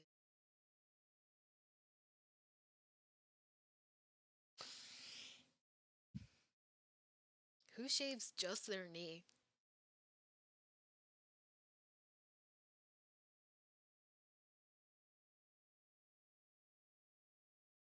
Disney, Mickey money, Disney money, Mickey. I know when looking at pieces of media, it can be hard to separate the creator from the creation at times, but when it comes to Disney, this is What is this distorted version of It's a Small World? I love it. I feel like I'm one of the few genuine It's a Small World lovers. Part of that is because it was designed by Mary Blair, and she's just an icon, and it feels like you're riding through a Mary Blair museum. So I love it. The song can get annoying, but I love the designs. It's fun. It's indoors. It's cold. It's long. It's boring, and it's indoors again. Very, very nice to be indoors in California and Florida, even though it's partially outdoors in California. But, anyways, here we go.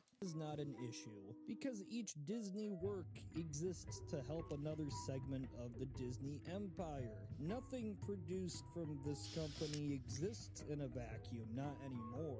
If a movie gets made, the movie gets a ride and it gets merch and they plan a sequel. This is nothing new. But whereas in the good old days, the expected stream of Disney output varied greatly in genre and level of success, nowadays the Disney empire primarily consists of the Marvel, the Star Wars, the sad kitty cat. And yeah, this makes the company The sad kitty cat. It's so true. That Lion King looked so depressing.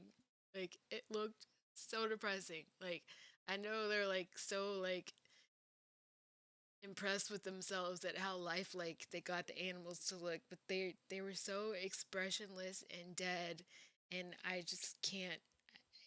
I can't bring myself to watch it, even with the phenomenal cast.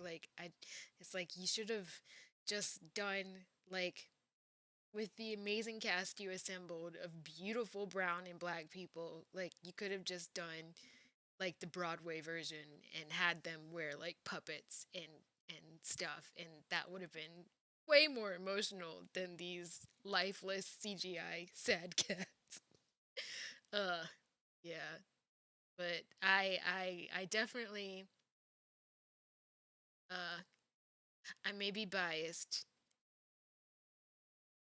because I'm about to admit something a little embarrassing, but I have a little DILF crush on the former CEO, now current chairman of the Walt Disney Company, Bob Iger, which is hilarious because what this video is about to talk about is kind of all his fault because all of these acquisitions happened while he was CEO.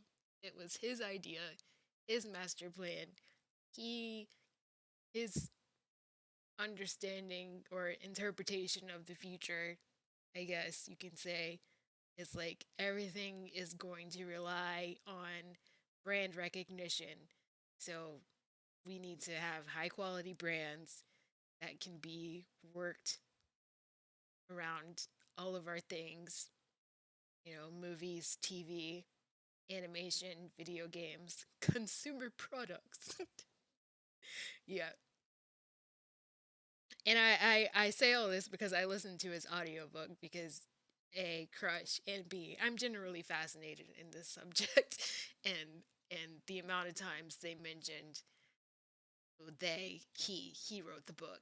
I say they because it was narrated by someone else. But yeah, the amount of times it says like movies something in consumer products. I don't remember the like sequence, but I just remember it always ended with consumer products. And I was like, if this bitch says consumer products one more time, I'm gonna lose it. Yeah. This 10-minute video is gonna turn into like 30 minutes. I can feel it. I can feel it. I have lots of thoughts. Companies seem pretty cash grubby to many. Modern Disney is basically built on blockbuster live action hits. And Disney being based on live action is pretty unprecedented. If you go back, some decades movies were fine, sometimes they were shit, and well, by the end of the 20th century, it seemed like Disney was just getting its shit together. But then, it all came crashing down in the new millennium. And you know, it's these moments, the worst of media, that I find the most interesting. Now first, some context. It should be pretty well known that Disney wasn't doing too hot in Exactly. the early 2000s. Disney was failing. Disney was failing in the 2000s. And that's why Iger, in his mind, this was his master plan to turn everything around. Was everything is unpredictable except for what's already been predicted. So let's just buy everything, basically. Theme park division was in constant turmoil, from the Euro Disneys to the California misadventures. Soarin' is good. Soarin' is a great ride. And so many failed projects along the way. The Disney Renaissance was coming to an end at the same time, and new 2D animation projects weren't really bringing in the big bucks anymore. Instead, computer graphic imagery was the new hot thing, and Disney certainly wasn't changing the world on this front. Which, like, 3D doesn't automatically equal better. There's a lot of shit 3D out there. Trust. And it's not just because the stories suck. Like, the actual 3D sucks as well. But Meet the Robinsons is Meet the Robinsons is. Let me regroup. I'm very passionate right now. But yeah. Meet the Robinsons is a classic. So, like, yeah. I will not tolerate any Meet the Robinsons hate in this house. We love and appreciate Meet the Robinsons. DreamWorks had the Shrek. Chicken Little is shit, that though. wasn't Shrek. Disney, they had this. That's Remember, shit. they didn't own Pixar until 2006. So, yeah. The biggest asset Disney had in its pocket One was Saturday NBC, morning. which it acquired in the mid-90s. In between all the management mix-up, we get to see what a company does when it's on its last legs. Sky High, also a classic. I will not tolerate any Sky High hate. I will not tolerate any Meet the Robinsons hate. That's pretty much it. But yeah, I'm laughing because I saw this post on Tumblr that said Defunct Land episode explaining how my parents' divorce went down or something along those lines. I butchered it, but it was like basically Defunct Land episode about my parents' divorce, and then they reblogged it and added underneath somehow Michael Eisner is involved.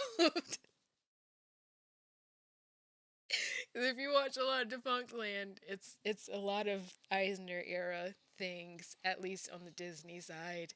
And yeah, poor dude.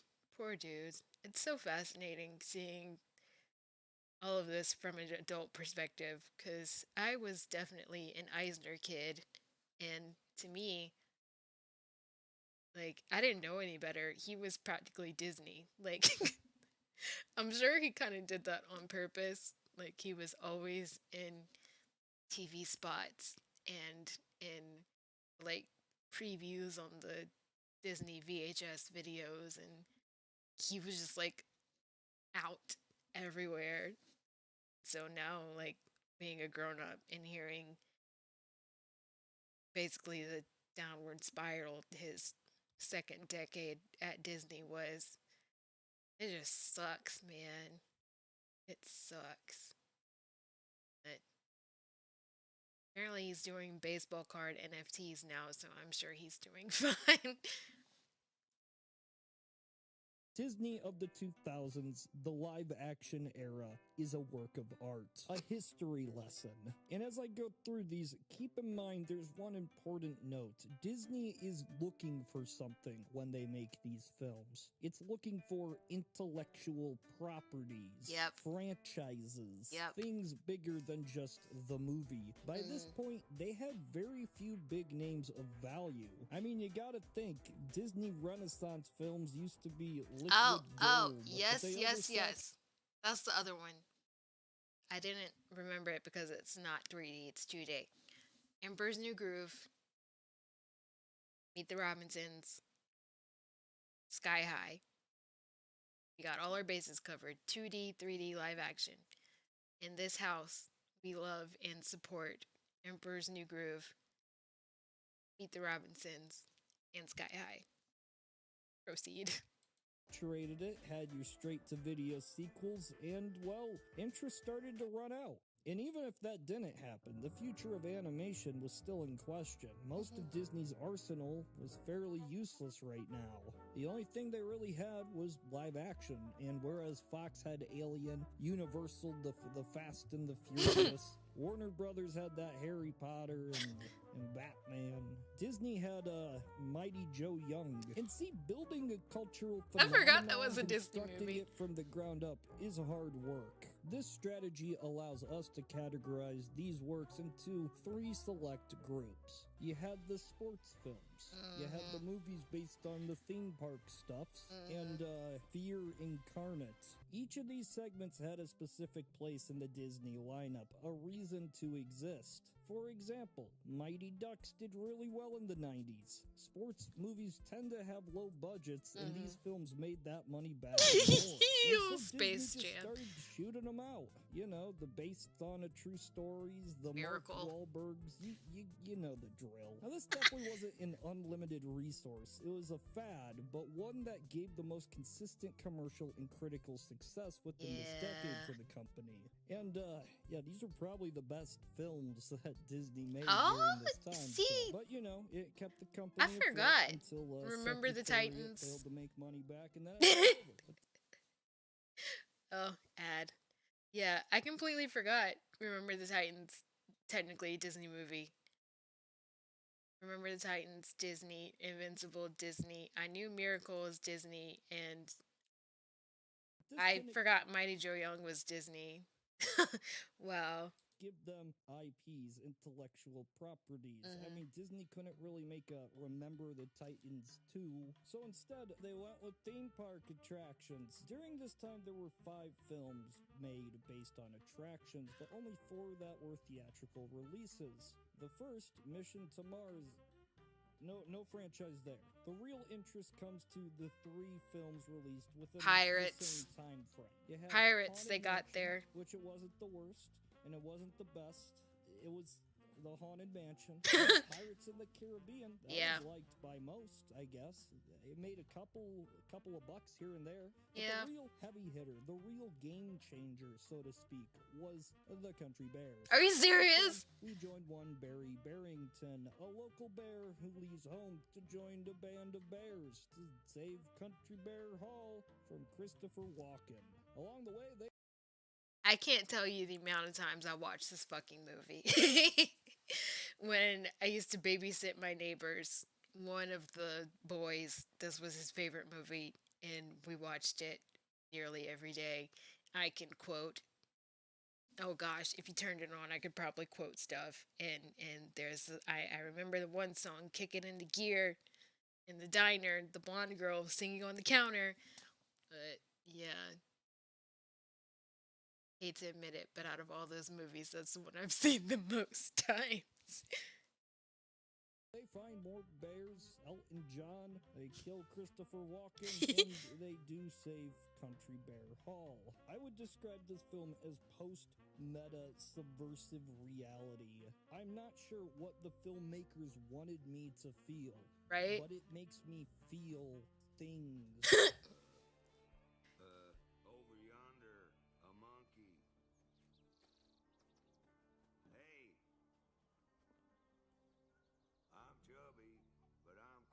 Well, you know what? More people like pirates than bears, so whatever. The Pirates gets the sequel. Disney had found what it wanted, an IP to call its own, and oh boy, they milked it for all it was worth. Oh, So yeah. finally, we have the third category of 2000 Disney live-action classics. A category... Beverly Hills Chihuahua, man. I could call it other, but it's really just whatever the fuck they felt like. You had the safe bets of the generic family-friendly action adventure pacifier. outings. I mean, half these movies have talking animals. People like hamsters or some shit, so make a movie about hamsters. The sports movies are doing well, so just throw in The Rock, give him a dog, and Jason Lee is a talking flying dog, and Corey in the House would make a soundtrack. Underdog. And only the greatest film ever made actually managed to get a sequel. Mm-hmm. And then they kind of fucked that up too. Yeah. But you know, they could take chances. They had the pirates making money, but then the pirates, they kept making too many pirates.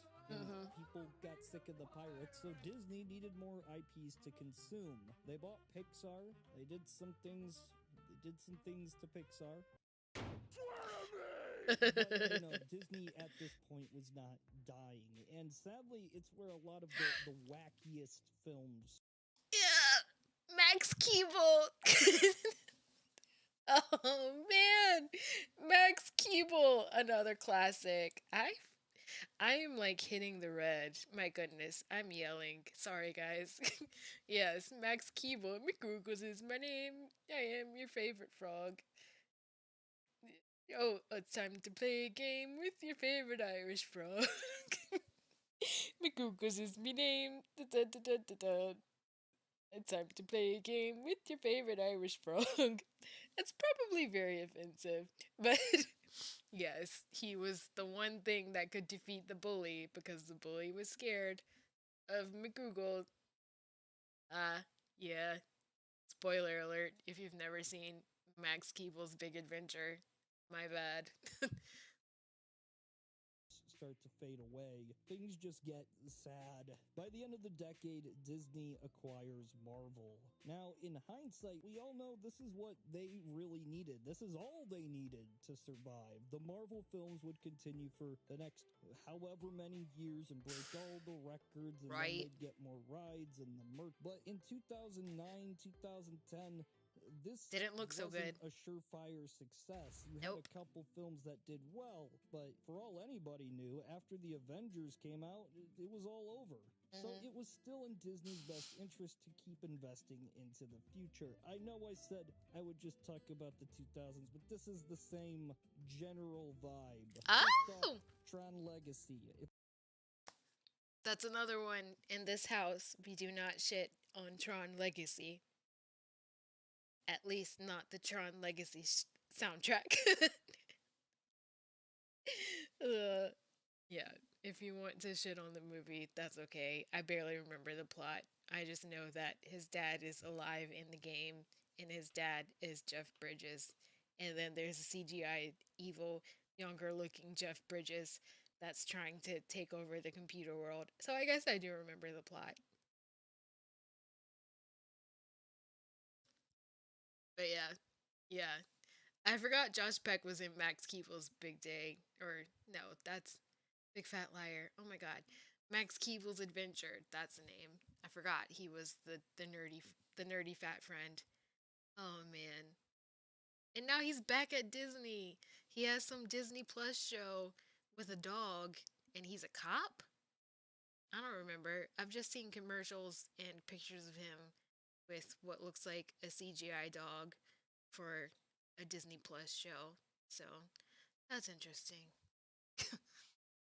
He's back at Disney. If you follow me on Twitter, you know that Tron itself was going to be a potential topic for this video, so I'm not going to go too in-depth, because I might do that later. But as far as Disney revitalizing old properties, this one went rather well. The box office numbers were good, and this would have definitely justified a sequel, if not for, well, shit that was going down. Yeah. Now, for the sake of Nicolas Cage, I must mention The Sorcerer's Apprentice, which received mixed reviews. I do and not a remember poor that movie box at office all. turnout, whereas this was just a very loose reimagining of a scene from Fantasia. Another film that was released the same year, Alice in Wonderland, was a more direct translation of its source material. And this did a lot better than that. And so yeah, and I wanted an Alice in Wonderland tattoo. I was really into that movie. I mean, I was into the cartoon as well, and you know, I gobbled up the Alice in Wonderland shit at Hot Topic, and then that movie had the Alice song by Avril Lavigne, which I learned on guitar, and I tried to sing it, and I sang it poorly, but I sang it nonetheless because the lyrics were easy. But yeah, I was kind of obsessed with that revival, if you want to call it that. Disney learned it's probably best to just remake shot for shot the movies. That'll make money. Ugh, sadly. I've seen a pig eat a man. In fact, I've seen many pigs eat many men. It was the blood. But after all this, Disney had two big chances they took. If you ever wonder why homogenous franchise content is all Disney seems to put out, this is the reason. The Lone Ranger and John Carter. Yeah. Those were flops. Big flops. Big flops. Okay, so I've been shitting on all of the Disney live action remakes, but I actually did enjoy the Alice in Wonderland. And it's probably because it wasn't like a direct remake, but I also have not watched it in a very long time, so my opinion might have changed. But I think a rewatch might be in the cards for this weekend, and maybe I'll tell you my opinion later. Oh dear. Wonder if it holds up. Unrelated to John Carter, just because he looks similar, I remember seeing the Prince of Persia movie. Me and my sister, we saw the Prince of Persia movie in theaters. Had no idea what the heck was going on. I knew it was based off a video game, and I knew who Jake Gyllenhaal was, but I didn't know who Gemma Arterton was, and that movie made me fall in love with her. Yeah. Big crush right there. Both of these were intended to be franchises. They had massive budgets, they were based on older works, and they both flopped. These were some of the biggest bombs in history. From here on out, it was mostly just Marvel. Yeah. Until Disney bought Star Wars, and the rest is history. See, I came into this thinking, well, the 2000s of Disney were better, it's my name. there's I am your favorite originality. frog. But see, Disney did make 2000s-esque films during this decade. They made a movie based on a ride, Tomorrowland. Yeah. And they made a movie based on an old defunct property, A Wrinkle in Time. But that was good. They That was a both good bombed movie. Horribly. Ugh, that's so sad. So sad. The New Wrinkle in Time, miles better than the like straight to TV Wrinkle in Time they did in the 2000s. Like this new one with Oprah and Mindy Kaling and Reese Witherspoon, and frickin' 𝖃𝖚𝖕𝖕𝖕𝖕𝖕 was married to Chris Pine, and they had a gorgeous child. Like, yes, this version was so much better, and especially after having read the book this time, like that version was so much better. But of course, it flopped. I'm surprised he didn't talk about the Narnia series. That was also a big Disney trying to have an IP based off of an old familiar work. You know, that was definitely them trying to like get in on the Lord of the Rings, Harry Potter vibe. They tried really hard. Tried really hard. They did 3 movies out of the what, 7 books? Yeah. At least it introduced us to Ben Barnes.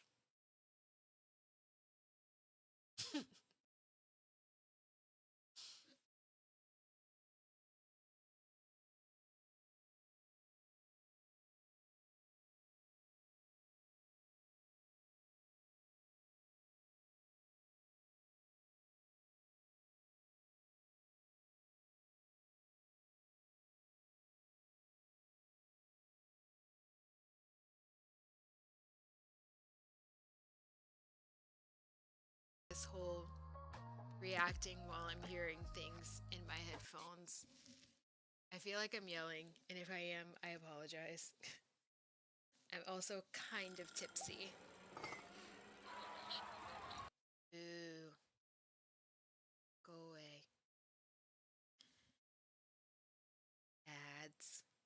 This is fun. I like this. Just hanging out, watching stuff, painting my nails. Whoops. Let me unmute that. Start over. Here we go. Knowledge Hub. Another guy. Oh, you can't see him. Yeah. I was about to say, you guys should subscribe. I'm not subscribed. I am now, so shut up.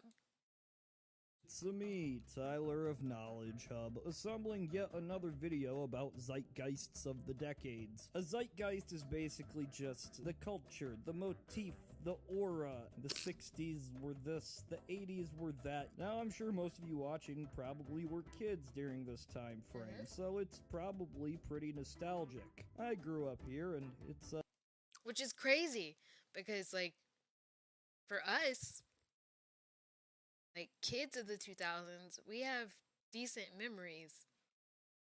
You know, like he was showing Jimmy Neutron in SpongeBob and basically the whole Nicktoons era, and then stuff like Hit Clips and the Tiger virtual pets, and for me especially, it was like Mycene Barbie dolls and Bratz now. And of course, all the pop music. You know, everything from Britney to NSYNC to Backstreet Boys, even though they started in the 90s, but, you know, grew even bigger in the 2000s. And then in the late thousands and the early tens, you had the like whole Disney Channel slash Nickelodeon, like live action era. Even though people are kind of looking back at that Nickelodeon era with, I guess, what's the word I'm looking for? Like the magnifying glass, but it's way more intense. Like it's like a, instead of a ×2 magnifier, it's like a ×28 magnifier because of all the shit Dan Snyder was up to. Yikes. But, I mean, iCarly, Drake and Josh, Sam and Cat, The Amanda Show. No denying the hold that those things had on us, 2000s kids. We were having the time of our lives. Meanwhile, adults were going through hell. Yeah, it's fascinating. Like, I can definitely see why the 2000s are harder to pin down. Because A, the internet, and B, just like, feels like generation gaps got wider somehow. Because, like, what we remember from the 2000s is completely different from, like, you're interviewing people who were in their 20s or 30s who are now in their 30s and 40s, and what they remember from the 2000s. Of course, you know, most of us that were born before 2000, I would want to say like 2008, at the latest, probably we all remember 9/11 and what that day was like and where we were and what was going on. And then, you know, fast forward to the recession, then Obama getting elected, and lots of big stuff. So it's just fascinating to see like the disconnect between adults of the 2000s and kids of the 2000s, because it seems like up until this point, I'm rambling for a really long time, but it seems like up until this point, like we've always celebrated the like youth culture of the decades, but for some reason in the 2000s, the youth culture gets like like minimized because so much serious shit went down in the 2000s that it's like it almost feels like 2000s teens and young people didn't matter. Like I even remember like people who were kids in the 70s or 80s being like, "Oh, 2000s aren't going to be remembered for anything. Like, you know, the 80s had this show and this musical artist and this person, and we always had like 80s nights and 70s nights and 60s nights at like youth group and stuff like that." And then it'd be like, "Oh, 2000s, like nothing's memorable about the 2000s." But like for those of us who were like actually young in the 2000s, we're just like, what do you mean nothing important happened in the 2000s?" But it's like, it's, I guess it's kind of vindicated because Gen Z, you know, the ones who weren't necessarily around in the 2000s, they're kind of reviving a bunch of stuff, and it's kind of making those of us who grew up with that stuff feel kind of vindicated and like, yeah, this was fun. This was a fun decade. This was like cute stuff did happen, and like there was a definitive style, and there were definitive traits, and like, yeah, like you can define the 2000s by certain things. Like doesn't matter if they're good or bad, but it's like we do have like fun defining traits just like the rest of the generations before us.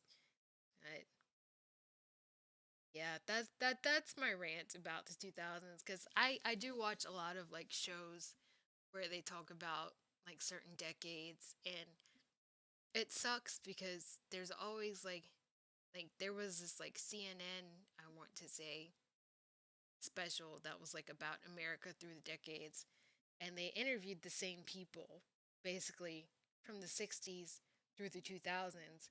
And then it's like, of course, like the people who were also children in the 2000s that were, no, not in the 2000s. Ooh, the wine is getting to me. But like, of course, the people that were children in the 60s and were adults in the 2000s, they're going to remember different things about the 2000s than people who were, say, born in the 90s and then children in the 2000s, or people born in the 2000s and children in the 2010s. Like, they're going to have vastly different experiences. Like, imagine a kid who was born in 2016. They're only 5 years old now, so they're still having the time of their lives. They're probably not gonna remember all of the political shit that went down in 2010s. Like, they're probably gonna be thinking about, like, I don't know, Dog with a Blog or Andy Mack or something, like, or doing the dab and 𝖋𝖕𝖕𝖕𝖕. Like, they're not gonna be thinking about all the, like, Trump nightmare. And I mean, they might remember coronavirus. Like, that's probably gonna be, I feel like that's definitely gonna have like a 9/11 effect on these kids. Like, and especially because it's not just one day, it's been over a year at this point, and we're still feeling the effects of it. But my God. But yeah, I wish moving forward in these like decade retrospectives, they start to filter out people who are adults in this time period, and like let us kids that were kids at that time like have fun and reminisce and immortalize stuff the same way these fuckers have immortalized 8-bit Mario and Star Wars and pinball machines and all that bullshit. Like, hit clips, man. Tamagotchi. Like, we had fun shit too. That's more 90s than 2000s, but yeah, that's my soapbox. I'm just pissed that we have all this stuff that's like, oh, the 70s, 80s, and even 90s were like so important and so defining, and the 2000s are just like, no, man. You wouldn't have anywhere to like spew this information if it wasn't for the 2000s. Yeah, I'm pissed off. Okay, let's watch this video. Pretty nostalgic for me as well, but I do want to try my best to ignore my personal tastes and preferences to give some semblance of objectivity, or the illusion of it. The 2000s were a decade that were highly anticipated. The name itself evoked such emotion. It was the future, the 21st century. 𝖋𝖔𝖑𝖕! That new millennium was finally upon us, and all of this had hit clips! I told you, hit clips! PSP, PS2, on futurism, which became mainstream, marketable, and cool. This was, as I believe Taxi once called it, the Y2K era. Hell which yeah. was incredibly prominent with marketing and generalized culture that fit this theming. All of this was only bolstered by outside non-pop culture events, though. Of course, Y2K is mostly associated. Yes. See, yeah. See, all the adults remember the outside pop culture, non-pop culture things. Because so many outside non-pulp pulp. I keep saying pulp. So many outside non-pop culture things happened in the 2000s that, of course, if you're a jaded adult and you're not paying attention to the upcoming things, you won't remember Xenon. You'll remember George W. Bush sending people to Iraq. Like, yeah, like, talk to us kids. With the computer bug scare of all non-Y2K compliant computers. The lights could go out, the banks explode. But this didn't end up actually happening because a lot of... See, I don't know if my mom was secretly a doomsday prepper or not, but I remember, like, we had, the bottom area of our pantry was filled with 2-liter Sprite, Dr. Pepper, Coca-Cola bottles filled with purified water. And I never asked my mom why, but it was around the time, like, it was about to be the year 2000, and, like, all of a sudden we had all of this, like, bottled water under in the bottom area of the pantry, and we didn't ask any questions. We actually would go bowling with them. We would set them up in like a bowling pin triangle foundation, and we would like roll a ball and try to knock them down. To this day, I still have no idea why she did that, but I feel like it has something to do with Y2K.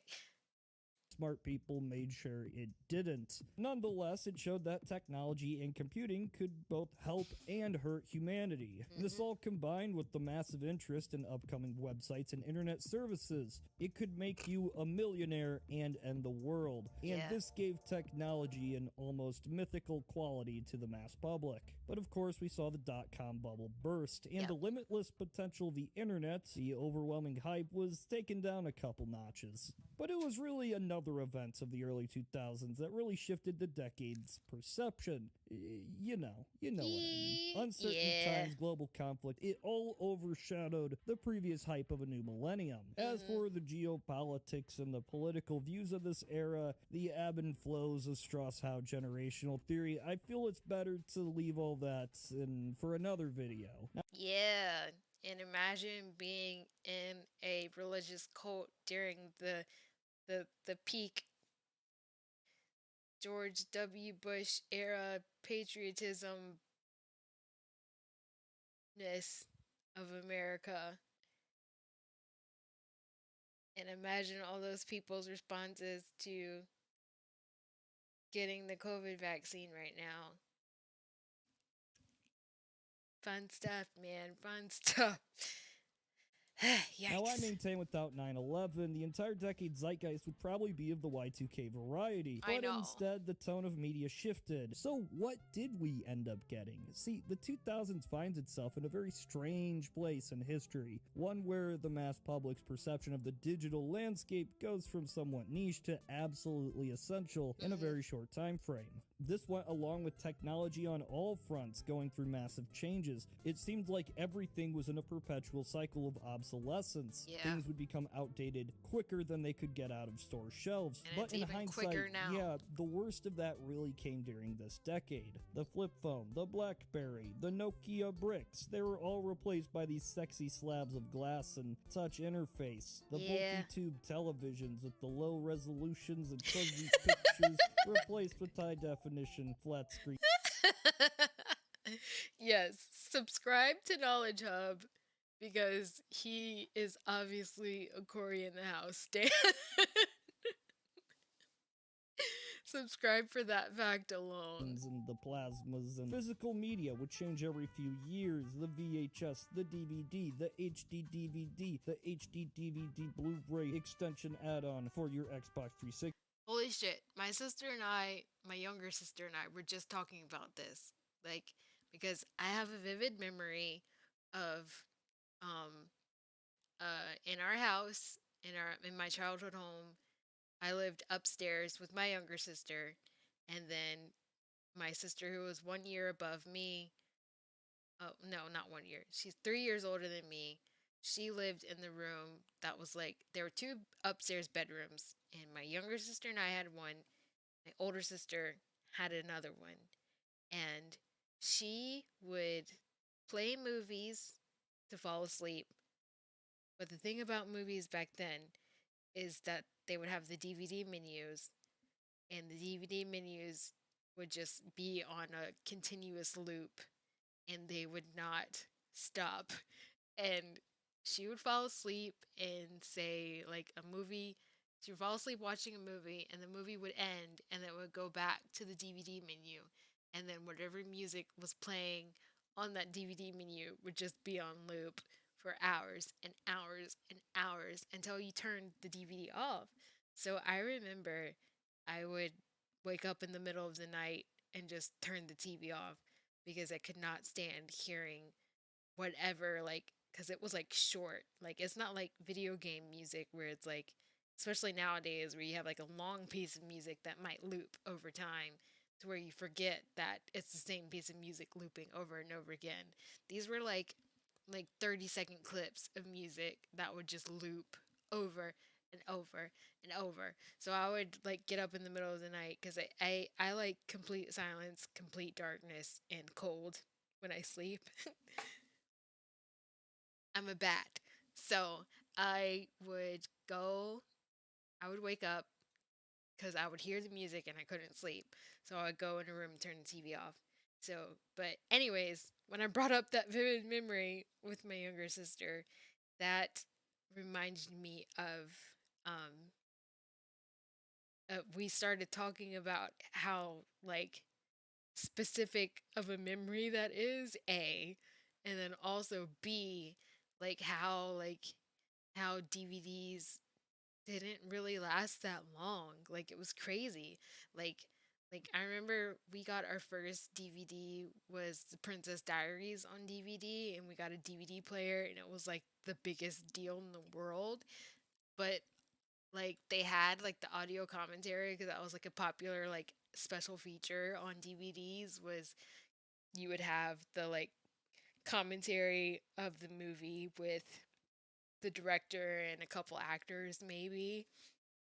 But then like because this was like the beginning of DVD, you had to have like a surround sound system installed in your house where you had like multiple speakers around your like living room, because like they didn't split the audio somehow. Like it was weird. Like it required you to have a separate audio um yeah, it required you to have like a separate like sound system, a specific sound system in your house in order to play the like director's commentary over the DVD. Like it wouldn't play it all at once like most DVDs do now. Like they just play it all at once, like on top of each other, and you're not really paying attention to the dialogue of the movie because you've already seen the movie multiple times. Now you want to hear what the director says about it. But yeah, I remember like the Princess Diaries DVD, like you could not play the director's commentary if you didn't have a separate sound system, like a surround sound system in your house. And then we were like, yeah, that was like 2001, 2002 we got that DVD for Christmas. And then by like 2007 or 8, that's when like HD DVDs started popping up, and then Blu-ray like blew all of that shit out of the water, and then Netflix just like yeah, once they started streaming instead of just DVDs and Blu-rays, like that was a wrap. And like it was within like I want to say 10 to maybe 15 years the longest. Like it seems like VHS had a good 20 years. Like it had, they had the VHS versus Betamax, and then VHS 1, and then it was VHSs until DVDs. But then DVDs, like, I mean, yeah, they still exist today, but even now it's like mostly Blu-ray, like not even DVD. Like DVD is such an afterthought. It's crazy. 60. Video rental services boomed before they didn't. Cable television flourished until it didn't. Internet speeds went from dial-up to actually usable. Video game graphics reached a point where humans kind of look like humans, but they still don't, so it's disgusting. Online gaming opened up for the masses. 2D hand-drawn cell animation was replaced as 3D CGI became the norm. And many of these things are products of the 2000s. And even... But now we're nostalgic for 2D hand-drawn animation. Everyone's like, I want to do cell animation. I want to do hand-drawn. I want to do blah, blah, blah. Like, hand-drawn is so artsy and art house and nostalgic and fancy and expensive. But, anyways, yeah. if they started earlier, mass adoption happened here. It's exciting, but untested. But yes, there is more to life than technology. Yeah. Even if it was a very big part of the 2000s. General media was also at a crossroads. Now, what is cool of a decade is always not cool in hindsight, and particularly music videos and general entertainers show this off best. It seems like the vibe they went for was flagrantly gaudy, exorbitant amounts of money, flaunting it, flashy, showy, all over the top. I'm fucking awesome. Look at me, everybody. I'm cool. Now, all this seemed to last up until the global financial crisis near the end of the decade. Showing off your mansion in a music video while the viewer is worried about their home foreclosing might be in bad taste after all. And this is where I want to take a quick aside to address something I said in an earlier video, this one. I was wrong. The whole era of the gaudy and flashy mindset and how it came to an end seems to flow perfectly into the early 2010s notions of hipsters being cool not to be cool, or ironically cool or some shit. The general indie landscape that would grow, the folksy and the artistic, and the reason I didn't think about this before is because all zeitgeists are not based solely on what actually happened, the reality of the decade. It's hyperbole. It's summing up an entire span of 10 years with a simple idea. The 2000s bacon wave. I tried that before. It was awful. Just stick your bacon on a plate. Honestly, truly. It doesn't, like, get rid of more grease than A napkin does. Oh man, good old bacon wave. were, as a whole, pretty hard to nail down, just like the Yeah. 90s were. There's a vast disparity from the start to the end, but primarily the consistent theme would be over the top. Yeah.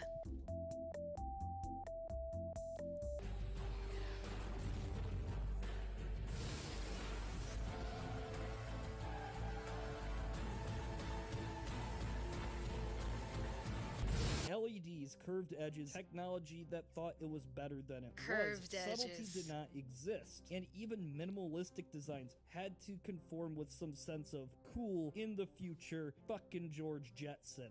It parallels the 80s pretty well in the sense True. of over the top, and seems to Yes, especially in fashion. Oh my god. The 2000s fashion was very 80s inspired. Of course, we had our pop punk, which was taken from punk, but then we also had this like new wave revival type thing going on. I remember having like fingerless fishnet gloves and like pop art looking ass dangly earrings, and especially like lots of plastic jewelry, lots of neon and stripes and checker print. And yeah, it yes, this graph is correct. It was definitely as outlandish as the 80s. And I want to say that's when I discovered Jim and the Holograms, cuz I think it was Junk Food. They were a very popular like graphic tee design uh company. Like they didn't like they sold stuff on their own website, but I think they also supplied stuff to like Target and Hot Topic and stuff. But they had a Jim and the Holograms t-shirt, and I was like, "Ooh, what's that?" And then I researched Jim and the Holograms, and I was like, "I need to watch this show ASAP. I need to watch it. Please, please, please. Girl band, gimme, gimme, gimme." But yes, the 2000s and the 80s. Yes, and the 90s and the 2010s. Cool to pretend. Yes, cool to pretend to not want to be cool. That is grunge and hipster in a nutshell.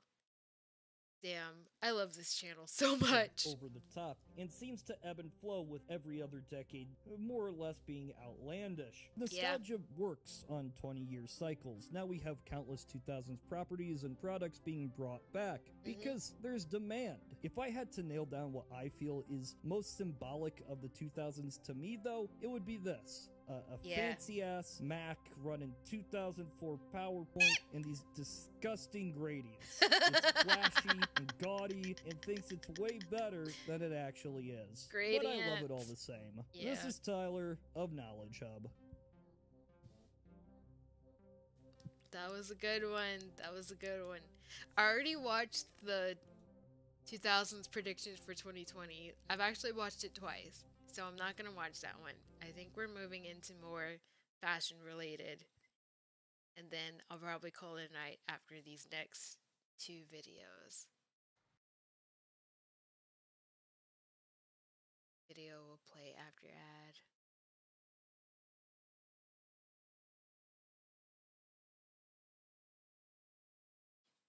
Don't care. Okay, yes. This is 𝖋𝖚𝖕. She does a lot of fashion commentary videos. She's fantastic. She's fucking hilarious. If you're into fashion, you should definitely subscribe. Yeah. Hello, my beautiful dubs. My name is Mina, and I'm going to be your host for today. And she dresses the theme. She's talking about beauty marks, and she's got this whole like rococo thing going on. She's just so committed, and I love it. So I kind of wanted to talk about something more historical for this video because I feel like my last couple videos have been more modern or 20th century based, and yeah, I haven't done something older in a while, so I thought for this video I want a microphone like that. I want to hold something, especially while I'm doing commentary like this. This feels like it would give me something to do with my ADHD brain. Where did she get that microphone? Does someone say in the comments? I'll have to research that later. But yeah, I want that microphone. video, we could take it back to the roots of this channel, just for fun. As some of you know, I am a maximalist, and so it should Hell be yeah. no one's surprise that the mid to late 18th century is one of my favorite fashion eras of all time. And I also want an excuse to wear this wig again. Anyways, as I was racking my brain trying to think of a topic to do focused on the 18th century, I thought, why not beauty marks? Yes. You know, the little applied mole along with rouge and white face powder that feels synonymous with Marie Antoinette's makeup routine. Hell But yeah. in actuality, as I was reading more about these patches, or as they call them in France, mouches, which means flies, they were actually introduced at the end of the 16th century, became commonplace by the 1640s, and then rose to the height of their absurdity in the second half of the 17th century. So actually, we're going to take it back a little bit further today, and so maybe the poof is not that relevant, but whatever. It looks fantastic Let's anyway. get into it. To be more specific, a mouche is a patch commonly made of velvet, taffeta, silk, or satin. The most favored color was black, but you could also get mouches in red, green, purple, or blue. If you were but a lonely commoner and still wanted to participate in the trend, then your patches would probably be homemade and constructed of mouse skin. Yes, Oh my a French God. cultural historian Daniel Roche has found evidence that poor workers chose to still participate in the consumer economy. Some poor people even gave up household necessities like My mouth is not open at the fact that poor people were trying to imitate rich people. That's common. Mouse skin. Mouse skin. That's where my mouth opened, at mouse skin. Oh my God. Okay. pots and pans so that they could afford clothes, mirrors, and or cosmetics. And in general, poor people tended to wear lighter makeup than richer people. Yeah. Eileen Ribeiro, author of Facing Beauty, Painted Women in Cosmetic Art, further validates this, saying that the patch trend was particularly affordable for all women of the 17th and 18th centuries. However, she says that your status was reflected by the number of patches you wore and the placement of those patches on your face. But there was still a fine line that you had to walk on, and it's still not clear what that fine line was. I think it really differed depending on the region and, of course, like the time, like year by year. Generally, if you wore too many, you could come off as desperate. Yeah. And if you wore too few, you were passé. Ah. Frenchman Henry Masson noted in 17. Ain't that the truth? Ain't that the truth still? If you do too much, you're a tryhard. If you don't do enough, you're not bold or whatever. Boo. Hey! We're watching a video. 𝖃𝖕, she does fashion commentary. She's hilarious. So she's talking about the history of beauty marks, and I just learned that people used to apply them, at least poor people used to apply them using mouse skin. And that kind of blew my mind. 1919, the use of patches is not unknown to the French ladies, but she that wears them must be young and handsome. In England, young, old, handsome, ugly, all are bepatched until bedrid. I've often counted 15 patches or more upon the swarthy, wrinkled face of an old hag, 70 and upwards. During the 18th century, the patch trend slowly went into decline. Obviously, women were still wearing them, hence why we associate the beauty mole with 18th century so heavily. Yeah. But there was a common rhetoric being spread around that if you wore too many, you were gaudy or immoral. It's important to remember that smallpox and syphilis was still widespread at this time because Yikes. we have not yet discovered penicillin. And both these diseases left major scarring on your face and other parts of your body. So if you were lucky and you only had a mild case, then you could cover up the leftover scarring And with then these you little were beauty beautiful. patches. I loved her beauty mark so much. I used to pencil one on, and then I'd move it around whenever I had a blemish. So, it'd be here, and then it'd be here, and then sometimes it'd be here and here. But because syphilis was a venereal disease, aka an STI, writers and artists pushed this association between wearing patches and being loose. But we'll get to that later. There was also a code of conduct for wearing these patches. If you put one on your forehead, it indicated dignity. If you put one around your lips, it was very coquettish. If you were a betrothed young woman, you would put a heart-shaped patch on your left cheek. And after getting married, you would switch to the right. Oh, that reminds me of Marina back when she was Marina in the Diamonds during her Electra Heart era. What side did she have it on? Let me look up that cover. Because, I mean, I know now, I mean, I don't know for sure, but she's had boyfriends, but I don't think she's ever been married.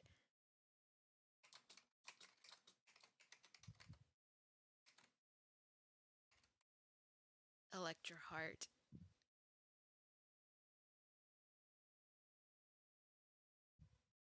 I mean, it's not on her cheek, it's on her eye. But if we're going by mirror, that's technically the left side. But I mean, music versus like actual historic stuff. I mean, she probably just thinks it's cuter on that side. That's fascinating. There were also different names for these mooches depending on where you put them on your face. A mooch on the forehead was called an assassin, and one on the cheek was called a gallant. You could also wear them on places like your shoulder or your neck. It wasn't just limited to the face. Mooches originated in France, hence the name, but spread all throughout Europe. Oh, yeah. Attitudes towards cosmetics, though, just varied naturally by region. A review of portraiture shows that English women wore less makeup than French women, but by the 1770s, both groups of women wore about the same. And then by the 1780s, the heavy makeup look was just declining in general because the natural look was coming in vogue. These mooches were decorative to create contrast and highlight the ghostliness of one's skin. They would also draw attention to certain features of the face, like the eyes. As an example of attitudes at the time, in Antoine 𝖋𝖚. Yes, hence the Electra Heart. Right. Right by the eye. That makes sense. And I think Harley Quinn has one too.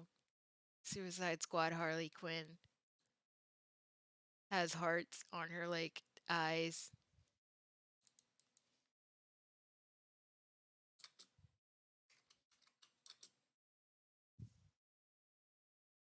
Diamonds. She has diamonds.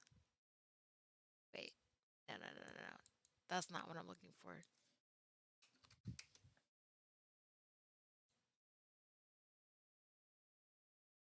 Yeah. The heart by her eyes.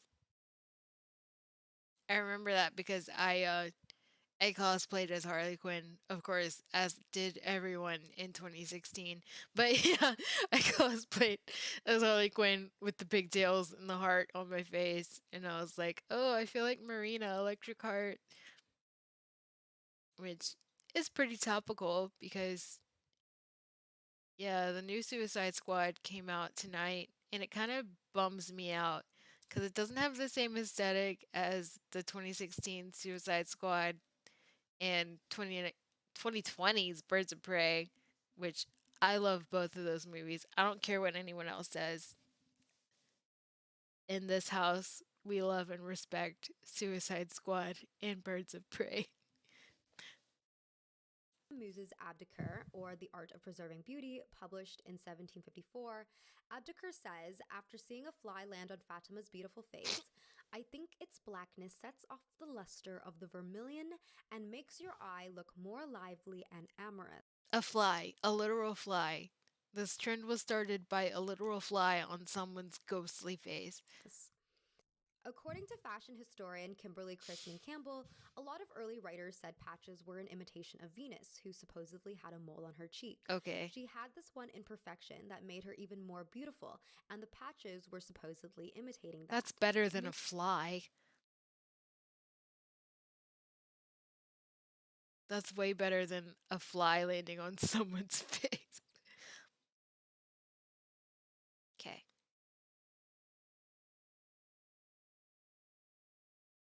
Mooches were stuck to the face with a gummy-like substance called mastic, which is a type of resin. It's easy to stick on and easy to remove. So these were like actual patches. It wasn't just like these eyeliner moles that I've put on my face today. Patches. So that's like the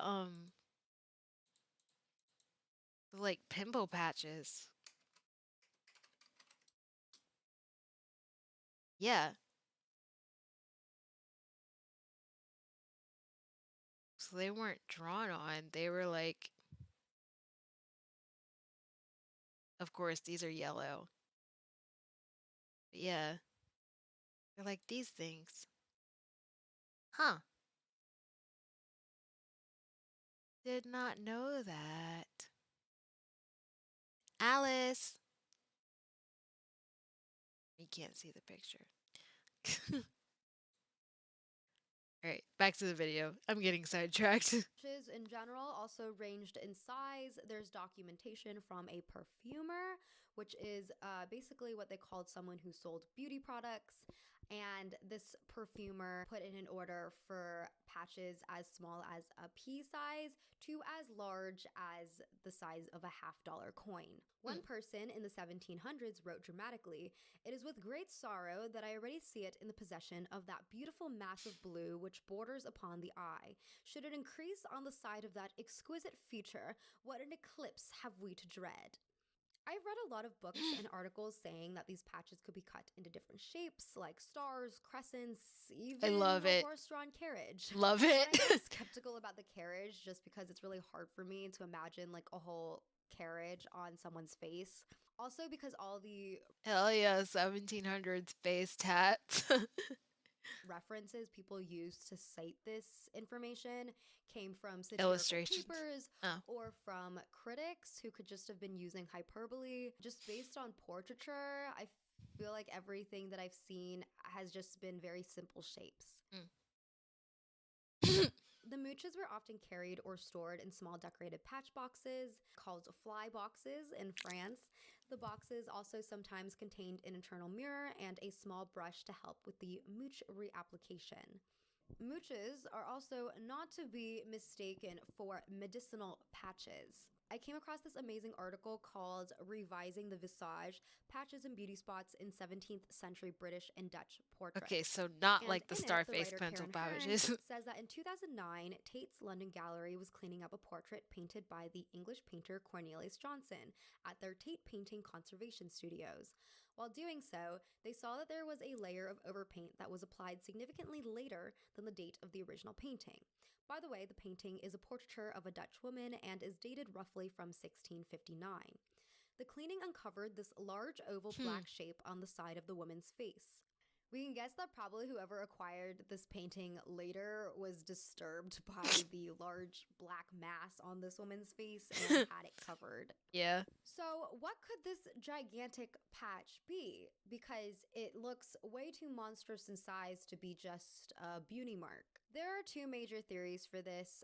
One theory suggests that the lady was concealing a major physical imperfection, like a scar or something. But the other theory I'm personally more partial to.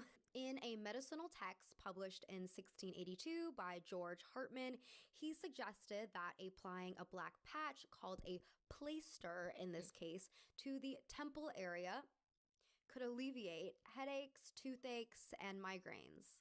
Hearn says, Oh, let me see what he has to say. But I was about to say, couldn't she just ask for the portrait artist to pretend like it's not there? But, I mean, I guess it's a good thing they didn't do that for, like, historical purposes, because we can learn more about, like, what the heck that was. that there are a number of other Dutch female painted portraits from the mid-1600s that feature patches at the same location on the left temple, suggesting that the use of patches to treat headaches was widely practiced in the Netherlands. Interesting. Another interesting related, but not related point is that N.F. Lowe, in their essay, The Meaning of Venereal Disease in Hogarth's Graphic Art, says that the treatment for smallpox was often mercury-based. Mercury could be mixed with turpentine to create this brown or black powder, and then it would be applied to the sore. And that could resemble a beauty spot. That So what I'm sounds trying to say is awful. that not all of these black patches depicted in artwork were there for beauty purposes or were mooches.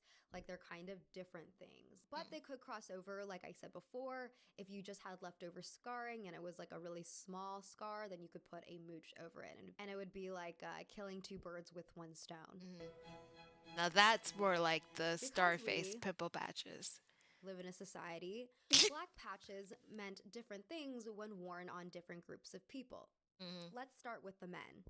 In the 17th and 18th centuries, cosmetics were unisex, so that not only included mooches, but rouge, white face paint, and wigs as well. But today, we're only talking about patches. Something that I found interesting is that when on men, certain black patches indicated the wearer's heroism. For instance, in around 1638, court administrator Henry Danvers commissioned a painting featuring a crescent-shaped patch on his cheek. Danvers was a soldier and was shot in the face in Ireland. So like this kind of, I mean, I haven't heard the conclusion, but this is kind of giving me like, you know, prison face tattoo vibes. Like the teardrop means either you lost someone or you killed somebody. Oh geez. Ireland in 1599, and Hearn suggests that the patch acted as a permanent means of reminding others of his demonstrable valor. Another man, Henry Bennett, wore an inverted V-shaped patch. However, his injury was in a minor skirmish, nothing too brave or patriotic. But according to the Oxford Dictionary of National Biography, Bennett was prone to emphasizing his contribution to the royal cause by placing a black plaster over the scar, to the amusement of many satirists. From what I read, there was not really like any indication that suggested that black patches could ever be read negatively when on a man's face. Hello everyone. So I want to make a small correction because I do want to clarify that I did come across some art putting men in a negative light for contracting syphilis, and they were drawn with black patches on their face to signify the syphilis, but still 99% of the time it was the women they contracted the disease from that were clearly demonized the most. Of course. Yeah, I just want to point that out. There was a phenomenon of young British elite men called macaronis who were often parodied and ridiculed by the media for dressing very ostentatiously, spending lavishly, being unpatriotic. Isn't that what the Yankee Doodle song is about? Yankee Doodle went to town riding on a pony and stuck a feather in his cap and called it macaroni. That song finally makes sense. Stuck a feather in his cap and called it macaroni. Okay.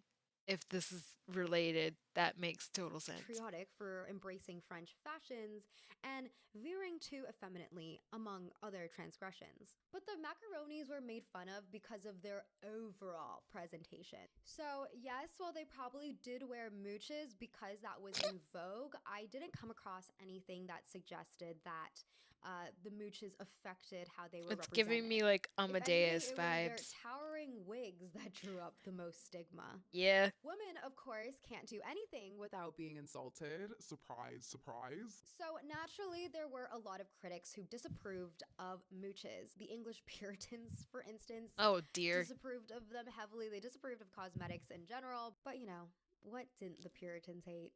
The author of The Gentlewoman's Companion, Hannah Woolley, was another person to criticize the fashion. She wrote, "It is a riddle to me that a blemish should appear a grace, a deformity be esteemed a beauty." Another example we have is this cartoon from a 1652 paper, which depicts a woman labeled Virtue covering her hair and neck. The woman under the word vice is bearing cleavage and wearing a number of patches. Boo. Some people could only associate the beauty marks with covering up blemishes, which of course is not that flattering of a reminder. Samuel Pepys observed Lady Castlemaine at a London theatre in May 1668. He wrote that she applied a little patch on the side of her mouth, saying, "I suppose she's feeling a pimple arising there." This illustration was an 18th century satirical trope depicting an older woman applying modern makeup and covering her imperfections with multiple patches. You can see she's holding her little patch box in her hand. Perry Emerson notes that the illustration pokes fun at the idea that this woman is still trying to make herself beautiful by participating in these fashion trends for the youth, right? being past the prime of her beauty. Because of course, old women are never supposed to be fashionable. Oh yeah, she's wearing a wig. Wear anything nice or participate in any makeup trends. They're just supposed to be old. Yes, she dresses in costume depending on the topic, and it's fantastic. And then she had a little editor's note with her natural hair, and now she's back to the wig. Now, another pretty insidious trope, which I kind of briefly touched upon earlier, was the symbolism of patches as representing sexual immorality. As I said earlier, syphilis was a rampant venereal disease until the introduction. Well, yeah, that's like jumping ahead to modern times. If you think about like Marilyn Monroe, and everyone was like drawing a fake beauty mark to match her because she was like a sex symbol. And then same thing with, I don't know if Madonna's mole is real or not, but like, yeah, because, you know, modern sex symbol, and everyone was drawing fake beauty marks to be Madonna. Of penicillin. And because it was a venereal disease, of course, sex workers were stereotyped as being the major victims or carriers of the disease. Yeah. The painter, William Hogarth, was particularly a freak. Boo! An entire series of paintings called A Harlot's Progress, which told the fictional story of the beautiful Moll Hackabout, who becomes a harlot and then dies of a venereal disease at the age of 23.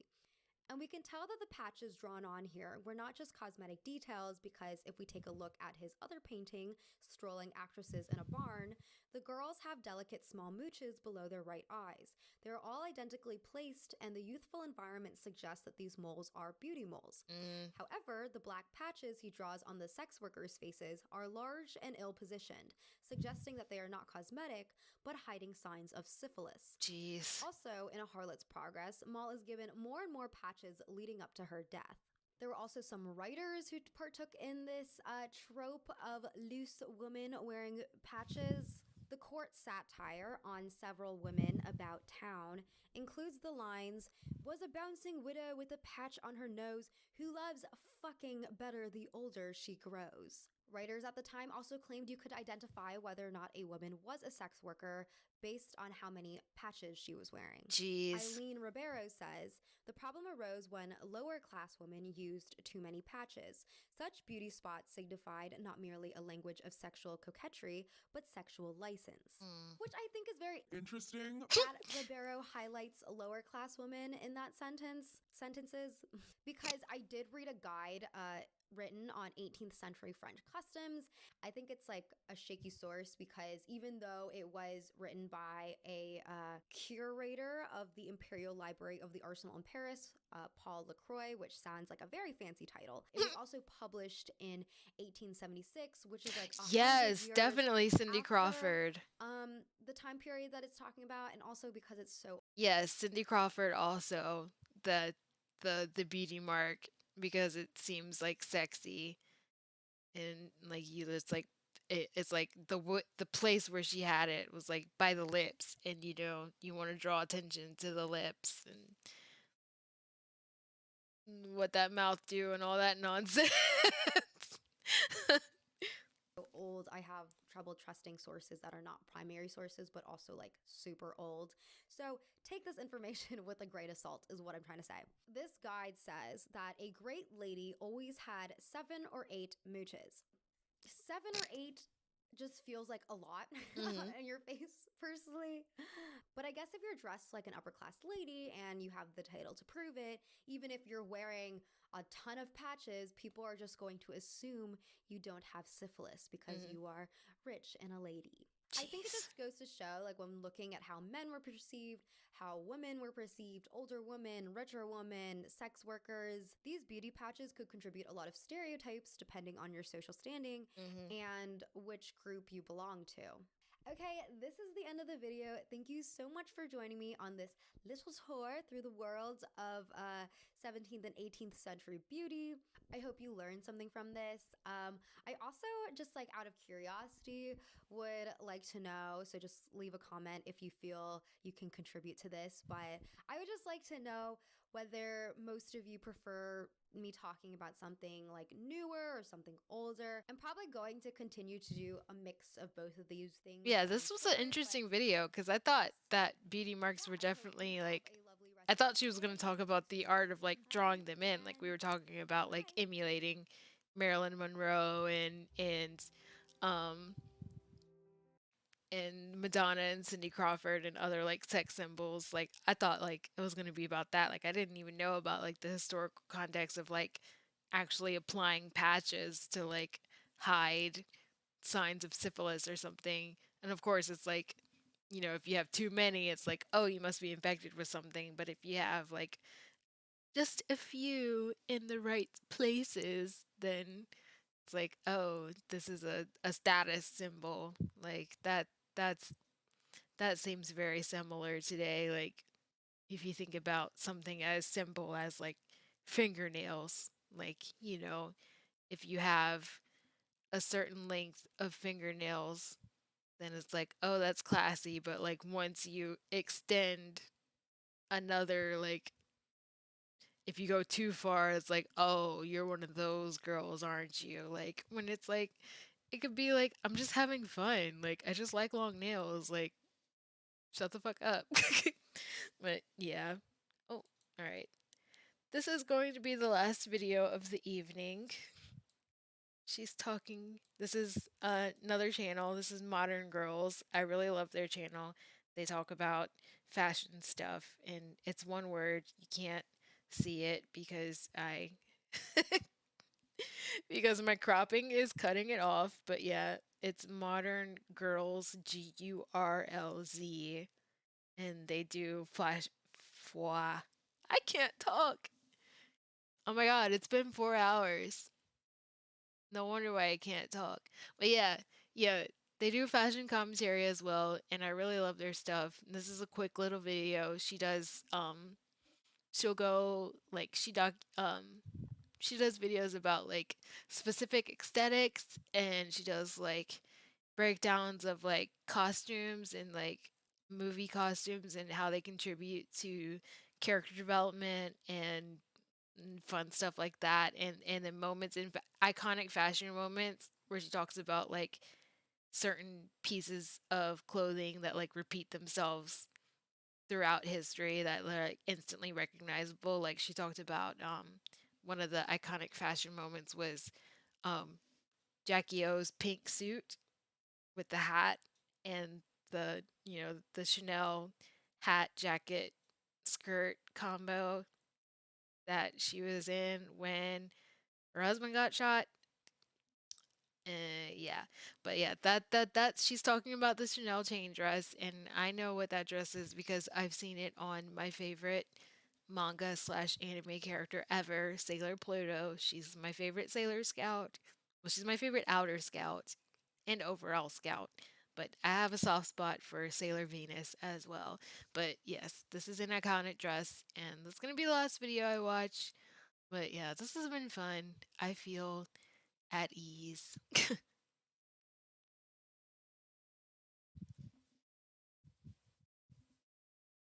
No problem. Thanks for stopping by. Yeah, this is actually going to be the last thing I do.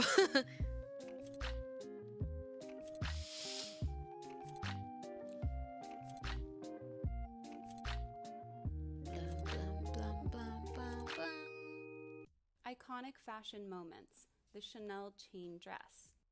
In today's episode of Iconic Fashion Moments, we're going to be taking a look at a dress that has recently been making major waves online. The dress in question, this black chain dress from the Chanel Haute Couture Spring-Summer 1992 collection. There's no denying that it isn't as well. I don't know. Fashion TikTok kind of scares me more than fashion Instagram. Just because it seems to move so fast. But Anyways. Well known as other fashion moments we've looked at on this channel so far, but it's still interesting to look at the evolution of this gorgeous ensemble, as well as its recent rise in online popularity. Let's get into it. The Chanel brand has been an undeniable fashion juggernaut since its inception. No problem. I understood it was gotta. It'd be tough for someone today to think Damn of a time when autocorrect. Chanel wasn't everyone's point of reference when it came to high fashion. But did you know that back in the 1970s, they were actually in a huge slump? Following the death of designer Coco Chanel in 1971, the brand was seen as old and... Ooh, which, if you go back to the Illuminati's channel, she has a very interesting video about the history of the Chanel brand. And, I mean, in particular, mostly just Coco Chanel's ties to the Nazi Party. And it's kind of mind-blowing. Of course, that doesn't mean that they have Nazi ties today. Like, you know, I'm sure Karl Lagerfeld was like, like, no, we're done. But, yeah, Coco Chanel was a very, very, very fascinating woman. And the Illuminati has a great video about her. Dated, becoming more known for its perfume than its clothing. It wasn't until 1983 when Karl Lagerfeld was hired as chief designer that the company was able to see some semblance of popularity again. Lagerfeld once told the New York Times, quote, "Everybody said, don't touch it. It's dead. It will never come back. But by then I thought it was a challenge." While Lagerfeld respected many of the brand's classic motifs and would often pay homage to Coco Chanel's past work, he would often subvert expectations by injecting modernity into his designs. He was often praised for his unique understanding of younger demographics and for taking popular trends and raising them to new levels of sophistication. Under his leadership, the tweed, pearls, and interlocking Cs that had become dated were seen as trendy once again. And by the time the 90s rolled around, the Chanel brand had been fully invigorated, with Lagerfeld becoming more and more experimental with their image as time. Which, like, this outfit right here, straight up Nanny Fine. Like, she's definitely 90s Chanel girl, which, like, I even watched, like, Fran Dresser talking about Fran Fine's clothes, and a lot of them were Chanel suits, and I'm just like, ugh, jealous. Time passed.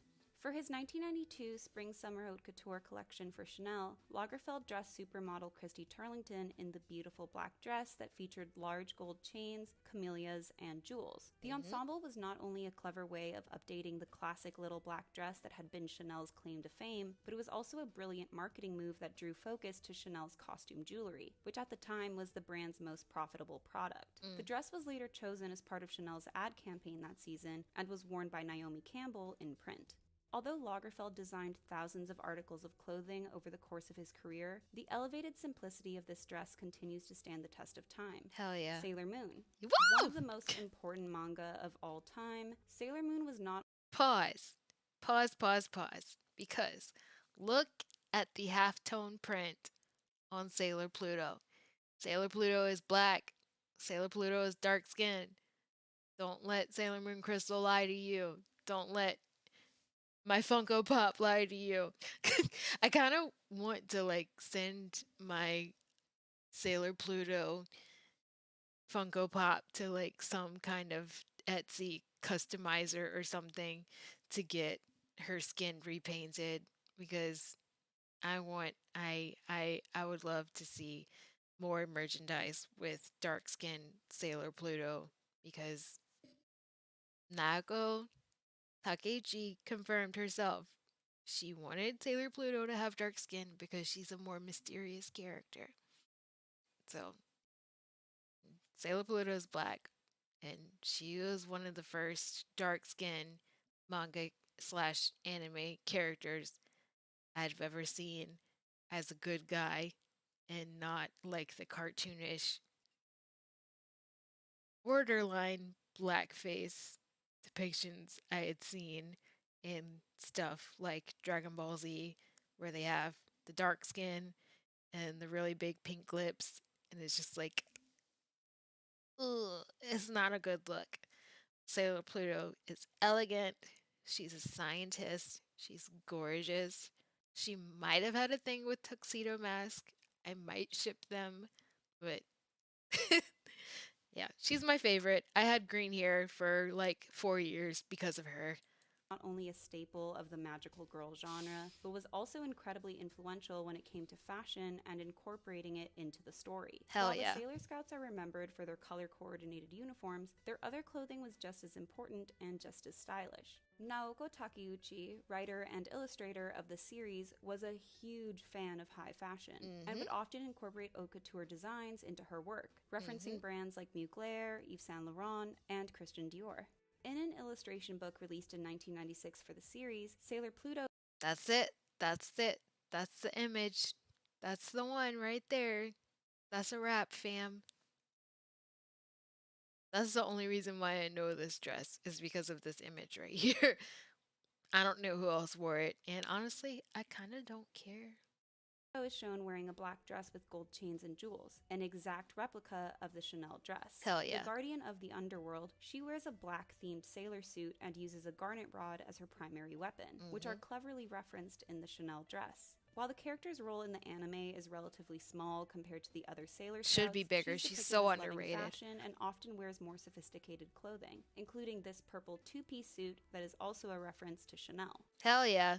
Hell yeah. She is the ultimate Chanel girl, just like apparently Isabelle is a Gucci girl. Yes, I want to cosplay this suit so bad. I tried to do it back in 2000. I wanted to say 18 or 19. I found a purple suit, but I couldn't figure out how to tailor it myself. So I was like, I give up. I still have the suit though.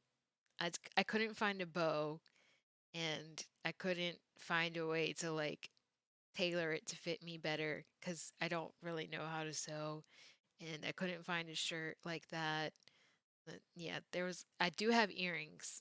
I have my Sailor Pluto earrings, and I'm pretty sure I wore those earrings all weekend as like an homage to her, but I could not get this suit together, unfortunately. But one day, one day, one day, one day, one day. Broken Embraces. In the 2009 film Broken Embraces, Penelope Cruz is shown wearing the Chanel dress while getting ready for a party. In the film, she plays Magdalena Rivero, a beautiful aspiring actress who eventually becomes the mistress of a millionaire, Ernesto Martel. Living in Madrid in 1994, Lena and Ernesto's relationship grows increasingly toxic, with Ernesto incredibly possessive of Lena, which eventually culminates in the death of her and her lover. Because the film was set in the 1990s, costume designer Sonia Grande used the personal closets of friends to cover a large portion of the wardrobe, but Chanel actually supplied the black evening dress themselves. The dress was incredibly crucial to the scene in question, as it was symbolic of Lena's change in circumstance. She was a woman who had been bought by power and money and had transformed into someone else. The costume designer said, quote, "Her character had to be beautiful, without us forgetting that elegance can be a direct route to sadness. Magdalena has been born with a tragic fate, a fatal sentiment that accompanies her, that floods the movie and drags the fate of the rest of the characters, like the heroines in Greek tragedies." Director Pedro Almodovar regularly uses clothing as a storytelling device, and throughout Broken Embraces, we see Magdalena's clothing represent her circumstances. In an interview with the New York Times, Almodovar said, quote, "For me, fashion in a film has two very important aspects. On the one hand, it establishes aesthetically the film, because color is important. On the other hand, costumes give information about the character, the work they do, their state of being, how they feel. Costumes are anything but superficial elements of a film," something that I couldn't agree with more. The Met Gala. For the 2019 Met Gala, whose theme was Camp Notes on Fashion, actress Lily Rose Depp wore the black Chanel dress as an... I mean, yeah, that's a gorgeous dress, but like, that's so not campy enough. That's like so safe. It's so safe. That makes me sad. Damn. I mean, at least do like the Sailor Pluto top knot. My goodness. An ode to supermodel glamour of the 1990s. Although I don't think the look was very fitting for the theme in question, there's no denying that Lily looks absolutely stunning, and the dress itself looks just as elegant now as it did then. The ensemble also solidified her role as a Chanel girl and ambassador. TikTok. When I first saw the Chanel dress making the rounds on TikTok, it was often mistaken as a Versace design, which, although quite funny, is somewhat understandable because of Versace's Black penchant and for gold. and sex appeal. Mhm. And even in the 90s, they also had a somewhat similar black dress making the rounds. Mm. However, it's in the little details like the camellias that make this clearly Chanel. More recently, we've seen the dress come back on the app in the form of designer dupes and DIY projects. A large part of its rise in popularity could be attributed to it having been worn by Lily Rose Depp, who is considered Yeah. a fashion icon by the younger generation, Ugh. or it could be the result of a desire for excess and glamour after being trapped inside in sweatpants for the better part of a year. Yeah, if I ever, which I will never attempt to make this dress because I cannot sew, but yeah, it would definitely be accompanied by a calf length long green wig with a top knot and shaggy bangs as an ode to Sailor Pluto with the little champagne flute, not Lily Rose Depp, because like that application was very, very, very, very, very, very, very basic. But I guess without her, we wouldn't have this video now, would we? Either way, it's interesting to see how well a design has held up to the times and how something that once could have only been accessible to the rich and famous can now be worn to prom. Yeah. What are your thoughts on the Chanel chain dress? And what iconic fashion moment would you like to see me cover next? I hope you enjoyed this video. Don't forget to like and subscribe, and I'll see you soon. Bye! Yeah, it would definitely be a cosplay moment for me. Not even an ode to Chanel. It would be an ode to Sailor Pluto. Oh, that's it. That was my last video. That was fun. That was really fun. I'm gonna turn 𝖘𝖚𝖕𝖕𝖕𝖔𝖗𝖙 back on. Let me turn it down.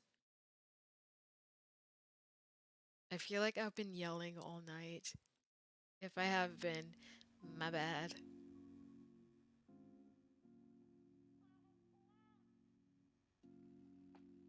Turn on 𝖘𝖚𝖕𝖕𝖕𝖕𝖕. Yeah, that was fun. I'll have to do this again. I'll probably... No, I'm not gonna make any promises. None whatsoever. This was a fun Friday night. And this has been my longest stream in one sitting to date. So that's fascinating. This will be a fun one to edit. I'll see you guys next time. Good night.